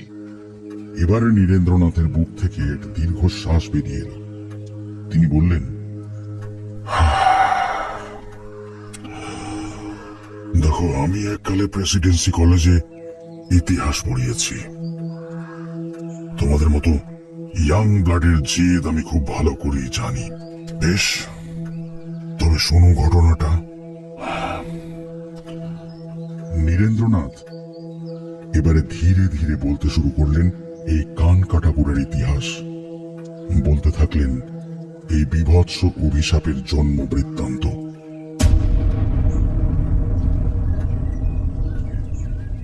পঞ্চাশের মন্বন্তরের কথা তো তোমরা জানোই। সেই সময় বাংলার অন্যান্য প্রান্তের মতো এই অঞ্চলটাও দারুণভাবে প্রভাবিত হয়েছিল, বা বলা ভালো যে এই জায়গার অবস্থা অন্যান্য জায়গার থেকে অনেক বেশি খারাপ হয়ে দাঁড়িয়েছিল। কারণটাও আশা করি আন্দাজ করতে পারছো। সেই সময় কলকাতার মতো শহরাঞ্চলের অবস্থাও অতটা খারাপ হলে এমন প্রত্যন্ত গ্রামাঞ্চলের অবস্থা যে আরো খারাপ হবে সেটাই তো স্বাভাবিক। 1350 বঙ্গাব্দ, আশ্বিনের শেষের দিক। চারিদিকের পরিস্থিতি, দৃশ্য এতটাই ভয়ঙ্কর আর বেদনাদায়ক যে কোনো সুস্থ স্বাভাবিক মানুষই এই জায়গায় হুট করে চলে এলে সে পাগল হয়ে যেতে বাধ্য। চারিদিক থেকে অসংখ্য ক্ষুধার্ত তৃষ্ণার্ত মানুষের সম্মিলিত হাহাকার ভেসে আসছে। কোথাও আবার কোনো মা তার কম করে দুদিন আগে মৃত সন্তানকে বুকে চাপটে ধরে তখনও হা হুতাশ করছে, কিন্তু তার সে হা হুতাশ শোনার জন্য বা তাকে সান্ত্বনা দেওয়ার মতো একজনও নেই। কোথাও দৃশ্যটা আবার উল্টো, মৃত মায়ের পাশে শুয়ে খিদে তেষ্টায় কোকিয়ে কাঁদছে কোনো দুধের শিশু। কোথাও আবার রাস্তার কুকুরের মুখ থেকে একটা রুটির টুকরো ছিনিয়ে নিচ্ছে একদল মানুষ। তাদের নৃশংস মারপিট আর চিৎকারে কান রাখা কঠিন। আকাশে অসংখ্য শকুন এক নাগাড়ে উড়েই চলেছে। গোটা জায়গাটাই যেন তাদের কাছে এখন ভাগাড়। যদিও সেটা ভাবাটাও খুব একটা ভুল নয়। রাস্তায় ঘাটে মাঠে সর্বত্র ছড়িয়ে ছিটিয়ে পড়ে আছে অগণিত মৃতদেহ। কোনটা সদ্য মৃত, আবার কোনটা পচে গলে গেছে। তাদের সৎকারের কাজটুকু করার মতো লোক নেই, আর যারা এখনো টিকে ছিল তাদের আয়ু যে কতদিন তা তারা জানত না।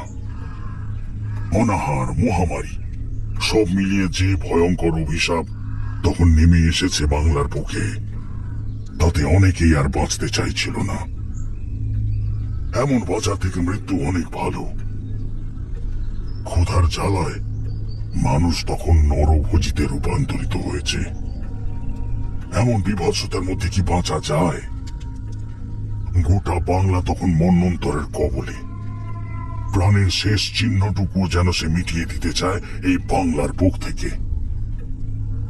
তোমাদের ডায়েরির ওই সাহেব যে সালে এখানে এসেছিলেন আমার জন্ম সেই সালেই। আমার জ্ঞান হওয়ার পরেও বেশ কয়েক বছর আমি এখানে দুর্ভিক্ষের করুণ প্রভাব দেখেছি। অনাহারে, অসুস্থতায় জরাজীর্ণ মৃতপ্রায় মানুষগুলোকে দেখলে পাষাণের মতো শক্ত মনের মানুষও বেদনায় ভেঙে পড়তে বাধ্য। আচ্ছা, এই ব্যাপারটা শুরু হয় কবে থেকে? আর এর কারণটা কি ওই 50-এর মন্বন্তর? হ্যাঁ, আমাদের এই অভিশপ্ত জীবনের কারণ ওই 50-এর মন্বন্তরই। যদি আরেকটু পরিষ্কার করে বলতেন তাহলে। বলবো যখন বলেছি তখন সবটাই বলবো। ব্যাপারটা শুরু হয়েছে আমারও জন্মের আগে থেকে। সালটা 1947 কি 48 হবে। সেই বছরই প্রথম ওরা জেগে ওঠে, আর সেই থেকে এখনো একই রকম ভাবে চলছে। ওরা কারা? শুনলে বিশ্বাস করবে তো? অবশ্যই করব, আপনি বলুন। ওরা হচ্ছে সেই সকল মানুষগুলো যারা সেই দুর্ভিক্ষের সময় অনাহারে রোগে মরেছিল। আমাদের এই কান কাটাপুর সম্পূর্ণ শ্মশানে পরিণত হয়েছিল। আগেই বলেছি, সৎকার কার্যের জন্য লোক পাওয়া যেত না। যারা বেঁচে ছিল তাদের অনেকেই পেটের জ্বালায় সেই সকল মরা মানুষের মাংস ছিঁড়ে খেয়েছিল। আর কালের নিয়মে এক সময় ওই পচা গলা সৎকার বিহীন আধ খাওয়া মরদেহগুলো মাটির তলায় চাপা পড়ে যায়। আমার বেশ মনে আছে, ছেলেবেলায় আমরা অনেক সময় খেলার ছলে মাটি খুঁড়তাম। এমন অনেক নরকঙ্কালই তখন উঠে আসতো, আর ওই মৃত মানুষগুলোই ফিরে আসে। আশ্বিনের শেষ পর্যন্ত চলবে এই মারণ খেলা, আর তারপরে আবার ধীরে ধীরে থেমে যাবে। ওই সময় এই গায়ে যারা মরেছিল তাদের কোনো সৎকার আর শ্রাদ্ধ শান্তির কাজ না হওয়ায় তাদের কারোই আত্মারই মুক্তি ঘটেনি। অসম্ভব শারীরিক যন্ত্রণা আর ক্ষুধা নিয়ে তাদের মৃত্যু হয়েছিল। আর সেই ক্ষুধার অবসানের জন্যই ওরা প্রতি বছর ফিরে আসে। সামনে জীবিত মৃত যাই ওরা পায় তাই খেয়ে যায়। ওদের হাত থেকে বাঁচার আর কোনো উপায় নেই। ব্যাপারটা কতটা ভয়ঙ্কর হয় সেটা তো তোমরা দেখেছ। আর শুধু তাই নয়, ওরা যাদের খায় তাদের আত্মারও মুক্তি ঘটে না। তাদের আত্মাও যোগ হয় ওই পিশাচের দলে। এমন ভাবেই এত বছর ধরে ওই পিশাচের দল বাড়তে থেকেছে। এখন এই গায়ের লোকের থেকেও ওদের সংখ্যা বেশি। আচ্ছা, এদের আটকানোর কি কোনো উপায় নেই? না, আমরা অনেক চেষ্টা করেছি, কিন্তু কিছুতেই কিছু হয়নি। অনেকবারই নানান তান্ত্রিক ডেকে অনেক পূজা অর্চনা যাগযজ্ঞ সবই করা হয়েছে, কিন্তু কিছুতেই কিছু হয়নি। কতবার তো এমন হয়েছে যে সকালে উঠে আমরা তান্ত্রিক বা সাধুদের দলকে খুঁজেই পাইনি। তাদের রক্তাক্ত ছিন্ন ভিন্ন দেহাংশ ছড়িয়ে ছিটিয়ে পড়েছিল যজ্ঞকুণ্ডের চারিপাশে। অবশেষে আমরা সকলেই ব্যাপারটা মেনে নিয়েছি। অদৃষ্টের লিখন বলেই মেনে নিয়েছি বলতে পারো। তা আপনারা এখান থেকে কোথাও চলে যাচ্ছেন না কেন? এমন ভাবে পড়ে থেকে মরার তো কোনো মানে হয় না। কোথায় যাব আমরা? আর আমার কথা বাদই দিচ্ছি, কিন্তু এই গায়ের মানুষগুলোর কি হবে? দেখো, তোমরা শহুরে মানুষ, সম্ভবত টাকারও অভাব নেই। তোমরা বুঝবে না, এরা গ্রামের মানুষ, এদের এত অর্থের জোর নেই। আর তাছাড়া পিতৃপুরুষের ভিটে ছেড়ে পালানোর দুঃখ কষ্ট তোমাদের বোঝাতে পারবো না।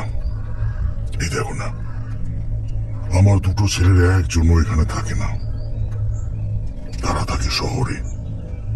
কিন্তু আমি যেতে পারিনি। আমরা পুরনো দিনের গেঁয়ো মানুষ, নিজের জমি ছেড়ে চলে যাওয়ার মতো সাহস বা ক্ষমতা কোনোটাই আমাদের নেই। কিন্তু তা বলে এমন ভাবে সব জেনে শুনেও প্রাণ দেওয়াটা কি ঠিক? নীরেন্দ্রনাথ দত্ত আর কিছু বললেন না, শুধু একটা দীর্ঘ শ্বাস বেরিয়ে এলো তার বুক থেকে। সায়ক আর নিশীথ চুপ।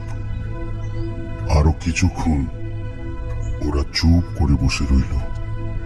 নীরেন্দ্রনাথ দত্ত আর কিছুই বলবেন না বুঝে সায়ক আর নিশীথ একসময় উঠে পড়ল। ঘর থেকে বেরিয়েই যাচ্ছিল। পিছন থেকে নীরেন্দ্রনাথ দত্তের কথা শুনে ওরা আবার দাঁড়ালো, ফিরে তাকালো। দেখো, তোমরা যা জানতে চাইলে সবটাই তো জানালাম। এখানে যদি থাকতে চাও থাকো, কিন্তু এই ব্যাপারটা নিয়ে আর বেশি ঘাটাঘাটি করো না। দেখো, তোমাদের ভালোর জন্যই কিন্তু আমি বলছি। হ্যাঁ, তুমি তেমন হলে 2 মাস পরে এসো, তখন সব ঠিকঠাক হয়ে যাবে। যতদিন ইচ্ছে ততদিন থাকবে, আমার এখানেই থাকবে, কোনো সমস্যা হবে না। কিন্তু এখন এই ব্যাপারটা নিয়ে বেশি জল ঘোলা করো না। সায়ক আর নিশীথ একবার দৃষ্টি বিনিময় করল, তবে উত্তরে আর কিছু না বলে চলে গেল সেখান থেকে। বসার ঘর থেকে বেরিয়ে নিজেদের ঘরের দিকে এগোতে এগোতে নিশীথ সায়ককে বলল, তাহলে শেষ পর্যন্ত ওই অ্যান্ড্রু সাহেবের ডায়েরির রহস্যটার জবনিকা পতন হলো। ওরা কারা সেই উত্তর পাওয়া গেল।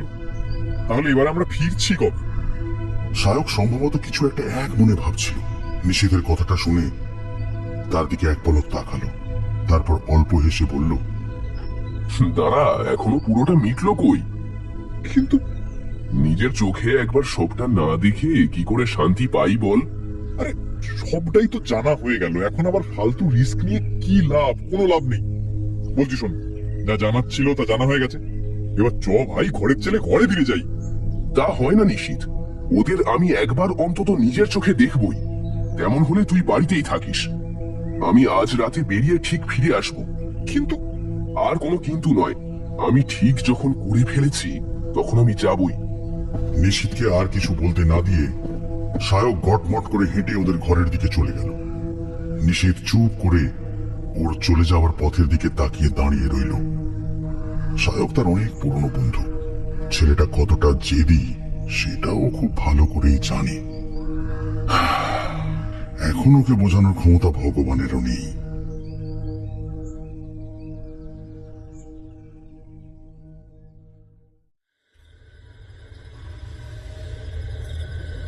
গভীর রাত, ঘুটঘুট করছে অন্ধকার চারিদিকে। কালো আকাশের বুকে অজস্র ঝলমলে তারার সাথে এক ফালি চাঁদও আছে, তবে তার আলো রাতের এই জমাট অন্ধকারকে তেমন দূর করতে পারছে না। উল্টে আলো আঁধারিতে পরিবেশটা যেন আরো রহস্যময় হয়ে উঠেছে। বেশ ঠান্ডা বাতাস বইছে, তবে বছরের এই সময় রাতের বাতাস যতটা ঠান্ডা হওয়ার কথা তার চেয়ে ঢের বেশি ঠান্ডা। রীতিমতো কাঁপ লাগে শরীরে। কেমন একটা পচা পচা গন্ধ যেন গোটা কান কাটাপুরের ছত্রে ছত্রে ভেসে বেড়াচ্ছে। ঝিঁঝির ডাক আর মাঝে মধ্যে শেয়ালের কোরাস ছাড়া তেমন কোনো শব্দ নেই। জনপ্রাণীর চিহ্ন পর্যন্ত নেই আশেপাশে, থাকার কথাও নয়। এখন গ্রামের যা অবস্থা, সকলেই জানে যে এই সময় দিনের আলো নিভার পরে বাইরে বের হওয়া মানে মৃত্যু। আর প্রাণের ভয় কার না থাকে? আরে দাঁড়ান দাঁড়ান, ওই তো দূরে একটা সাদা আলোর বিন্দু দেখা যাচ্ছে না? হ্যাঁ হ্যাঁ, তো ওই তো বিন্দুটা ধীরে ধীরে এদিক ওদিক করতে করতে এগিয়ে যাচ্ছে কান কাটার মাঠের দিকে। ওটা টর্চেরই আলো, বেশ জোরালো আলোটা, অনেক দূর পর্যন্ত ছিটকে যাচ্ছে। কিন্তু এমন সময় এত রাতে কে বেরিয়েছে বাইরে? তার কি মনে ভয় নেই? প্রাণের মায়া কি ওই ব্যক্তির নেই? চলুন তো ওই ব্যক্তির কাছে গিয়ে একটু দেখা যাক কে এই বীর পুরুষ। আরে, এই ব্যক্তি তো আমাদের চেনা, এটা তো সায়ক। এর মানে ও নিজের জেদ বজায় রেখেছে, নীরেন্দ্রনাথ মশাইয়ের বারণও শোনেনি। সায়ক আজীবনই এমন জেদি গোছের। একবার যদি কোনো জেদ ধরে বসে তাহলে সেটা না করে ছাড়ে না। আর এই জেদের জন্যই ওকে বেশ কয়েকবার খেসারতও দিতে হয়েছে বটে। তবে তাতে ওর স্বভাবের কিন্তু কোনো পরিবর্তন ঘটেনি। উল্টে বয়স বাড়ার সাথে সাথে সেই জেদি মনোভাবও আরো দৃঢ় হয়েছে। এখন রাত প্রায় 1টা বাজতে যায়। সায়ক জমিদার বাড়ি থেকে বেরিয়েছে ঠিক 12টায়। কানকাটাপুর খুবই ছোট গ্রাম, ঘন্টা 1.5-2 মধ্যেই পায়ে হেঁটে ঘুরে নেওয়া যায়। সায়কও বেশ অনেকটাই করে নিয়েছে ইতিমধ্যে, কিন্তু এখনো তেমন কিছুর মুখোমুখিও হয়নি। তবে বাতাসের শীতলতা আর পচা গন্ধটা ও পুরো মাত্রায় অনুভব করেছে। এতক্ষণ হয়ে গেল, কিন্তু এখনো তো কিছুই দেখতে পেলাম না। এবারে নিজের মনে বিড়বিড় করে উঠল সায়ক। কিন্তু এই পচা পচা গন্ধটা আসছে কোথা থেকে? না, আর একটু এগিয়েই বরং দেখা যাক। সকালে নীরেন্দ্রনাথ দত্তর কাছ থেকে সবটা জানার পর থেকে সায়ক আর বাইরে বের হয়নি। হ্যাঁ, নিশীথ কয়েকবার বলেছিল বাইরে থেকে ঘুরে আসার কথা, কিন্তু সে যায়নি। সারাটা দিন ধরে কি সব ভেবে গেছে ওই জানে। জমিদার বাড়ির সকলে ঘুমিয়ে পড়লে সায়ক তার পরিকল্পনা মাফিক বেরিয়ে পড়েছে বাড়ি থেকে। নিশীথ ঘুমিয়ে পড়ার আগে পর্যন্ত তাকে বারবার করে বাইরে যেতে বারণ করেছে। নীরেন্দ্রনাথ মশাইয়ের সাথে ওনার কোনো কথাই হয় না, হলে হয়তো তিনিও একই কথা বলতেন। সায়ক কিন্তু কারোর কথাতেই কান দেয়নি। অ্যান্ড্রু হেন্সের মতো তার মনেও এই পিশাচগুলোকে দেখার তীব্র কৌতূহল একেবারে লাগাম ছাড়া হয়ে উঠেছে। এখনো কিছু দেখতে না পেয়ে ওর মনে একটু একটু বিরক্তিও মাথা চাড়া দিচ্ছে, কিন্তু হাল ছাড়তেও নারাজ। ও ঠিক করে নিয়েছে তেমন হলে সারা রাত ঘুরে বেড়াবে। এইসব নানান কথা ভাবতে ভাবতে এদিক ওদিক টর্চের আলো ফেলতে ফেলতে এগোচ্ছিল সায়ক। এবারে থমকে দাঁড়িয়ে পড়ল। অদূরে কোথাও কয়েকটা গরু চিৎকার করে উঠল, আর ঠিক সেই সময় পিছন থেকে কাঁধে একটা স্পর্শ পেয়ে চমকে পিছনে ফিরে তাকালো সায়ক। টর্চের আলো ফেললো সামনে। আরে নিশীথ, তুই? নিশীথের হাতে একটা টর্চ আর মাথা থেকে ঢাকা দেওয়া একটা চাদর। সে বলল, হ্যাঁ, কি আর করি, ঘরে একা একা শুয়ে থাকতে পারলাম না। ভাবলাম সব অ্যাডভেঞ্চার তুই একাই করে নিচ্ছিস, তাই চলে এলাম। কিন্তু তুই তো ঘুমাচ্ছিলিস। অভিনয় কি তুই শুধু একাই করতে পারিস? হ্যাঁ, সায়ক আর কিছু বলল না, অল্প হাসল। ব্যাপারটা হচ্ছে সে ঝিটকিলি মেরে পড়েছিল যাতে নিশীথ ভাবে যে সে ঘুমিয়ে পড়েছে। তারপরে নিশীথ ঘুমিয়ে পড়লে সেও বেরিয়ে আসে। নিশীথ আবার বলল, তবে সত্যি বলতে কি, চোখ বুঝে পড়ে থাকতে থাকতে এক সময় তন্দ্রা লেগে গিয়েছিল। কখন বেরিয়ে এসছিস আমি বুঝতে পারিনি। কটা নাগাদ বেরোলি? একদম কাঁটায় কাঁটায় 11টায়। আচ্ছা, জেদি হয়েছিস তুই। হ্যাঁ, আমি তো এমনই বন্ধু। তা এখনো কটা পিশাচ ধরলি? আমার ক্যামেরা নিয়ে বেরিয়েছে। হ্যাঁ রে, তাদের ছবি কখনো ক্যামেরায় ওঠে? স্পষ্ট ছবি না উঠলেও একটা ঝাপসা প্রতিচ্ছবি পাওয়া যায় বই কি। তার কটা ছবি তুললি? আরে ধুর, ছবি তো দূরের কথা, কারো কোনো টিকিট দেখাও এখনো পাইনি। আচ্ছা, এই সবে কয়েকটা গরু ডেকে উঠলো, তুই শুনতে পেয়েছিস? হ্যাঁ রে, এই আমার তো মনে হলো না ওই ওই মাঠের ভেতর থেকে আসছে। চল একবার গিয়ে দেখা যাক। হ্যাঁ চল। ওরা দুই বন্ধু এবারে কান কাটার মাঠের দিকে এগিয়ে চলল, কিন্তু ওদেরকে আর বেশি দূরে এগোতে হলো না। মাঠের ভিতর দিয়ে কিছুটা এগিয়ে সামনের দিকে টর্চের আলো ফেলতেই দৃশ্যটা ওরা দেখতে পেল। আর সেই সাথেই হিম শীতল একটা স্রোত বয়ে গেল ওদের মেরুদণ্ড বরাবর। দুটো টর্চের নিক্ষেপিত জোরালো আলোয় ওরা দুজনেই স্পষ্ট দেখল মাঠের মাঝে বেশ অনেকটা জায়গার মাটি রক্তে লাল হয়ে আছে। শুধু রক্ত নয়, ছিন্ন ভিন্ন হাড় আর মাংসে ভরে আছে গোটা জায়গাটা। গোটা 10 গরুর রক্তাক্ত ছিন্ন ভিন্ন দেহের উপরে হামলে পড়ে তাদের দেহ থেকে মাংস ছিঁড়ে গোগ্রাসে গিলছে যারা। তারা আর যাই হোক, এই পৃথিবীর জীব যে হতে পারে না সেটা ওরা খুব ভালো করে বুঝতে পারছে। কুচকুচ করছে কালো তাদের দেহের রং। মানুষের মতো হাত পা থাকলেও পচা গলা, পোকা কিলবিলে মাংসে ঠাসা ওদের দেহ। আর ওদের চোখগুলো অন্ধকারের মধ্যেই কন কন করে চলছে। ওদের সংখ্যা গুণে বলা সম্ভব নয়, এক কথায় অগুন্তি। নিশি তার সায়কের মনে হলো ওদের পা দুটো বরফের মতো জমে গেছে। দৃশ্যের বিভৎসতা দেখে ওরা ছুটে পালাতে চাইল, কিন্তু এক চুলও নড়তে পারল না। ওদের দুজনের মুখ অন্ধকার দেখা যাচ্ছে না, দেখা গেলে ওদের চোখে মুখে হুট করে জন্ম নেওয়া ভয় আর আতঙ্কটা স্পষ্ট দেখা যেত। নিশীথের মুখ থেকে এবার একটা আর্ত চিৎকার বেরিয়ে এলো। সে শরীরের সকল জোর একত্রিত করে উল্টো দিকে ছুটতে গেল, কিন্তু ইতিমধ্যেই মাটির ভিতর থেকে যে বেশ কয়েকটা কালো পচা গলা মাংসের তৈরি হাত বাইরে বেরিয়ে এসে ওর পা দুটোকে চেপে ধরেছে, সেটাও খেয়ালি করেনি।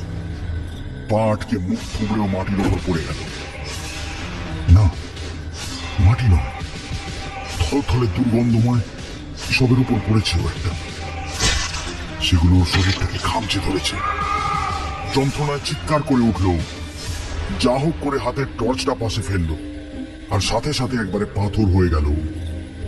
ও দেখলো ওর চারিপাশ থেকে ঘিরে ধরেছে সেই পিশাচের দল। বুকে ভর দিয়ে ঘষে ঘষে তারা এগিয়ে আসছে। সায়ককেও দেখতে পেল তার থেকে কিছুটা দূরে। না, সে আর বেঁচে নেই। তার মাথাটা ছিঁড়ে একটা পিশাচ চিবিয়ে চিবিয়ে খাচ্ছে। দেহটাও প্রায় খেয়ে নিয়েছে বিল্ডিং করতে থাকা পিশাচের দল। আর দেখতে পারল না নিশীথ, কারণ এবারে ওর মাথাতেও দারুণ টান পড়ছে। হাত পা থেকে ছিঁড়ে ছিঁড়ে ওরা মাংস খাচ্ছে। আর সহ্য করতে পারল না নিশীথ, দারুণ যন্ত্রণায় চিৎকার করে উঠল।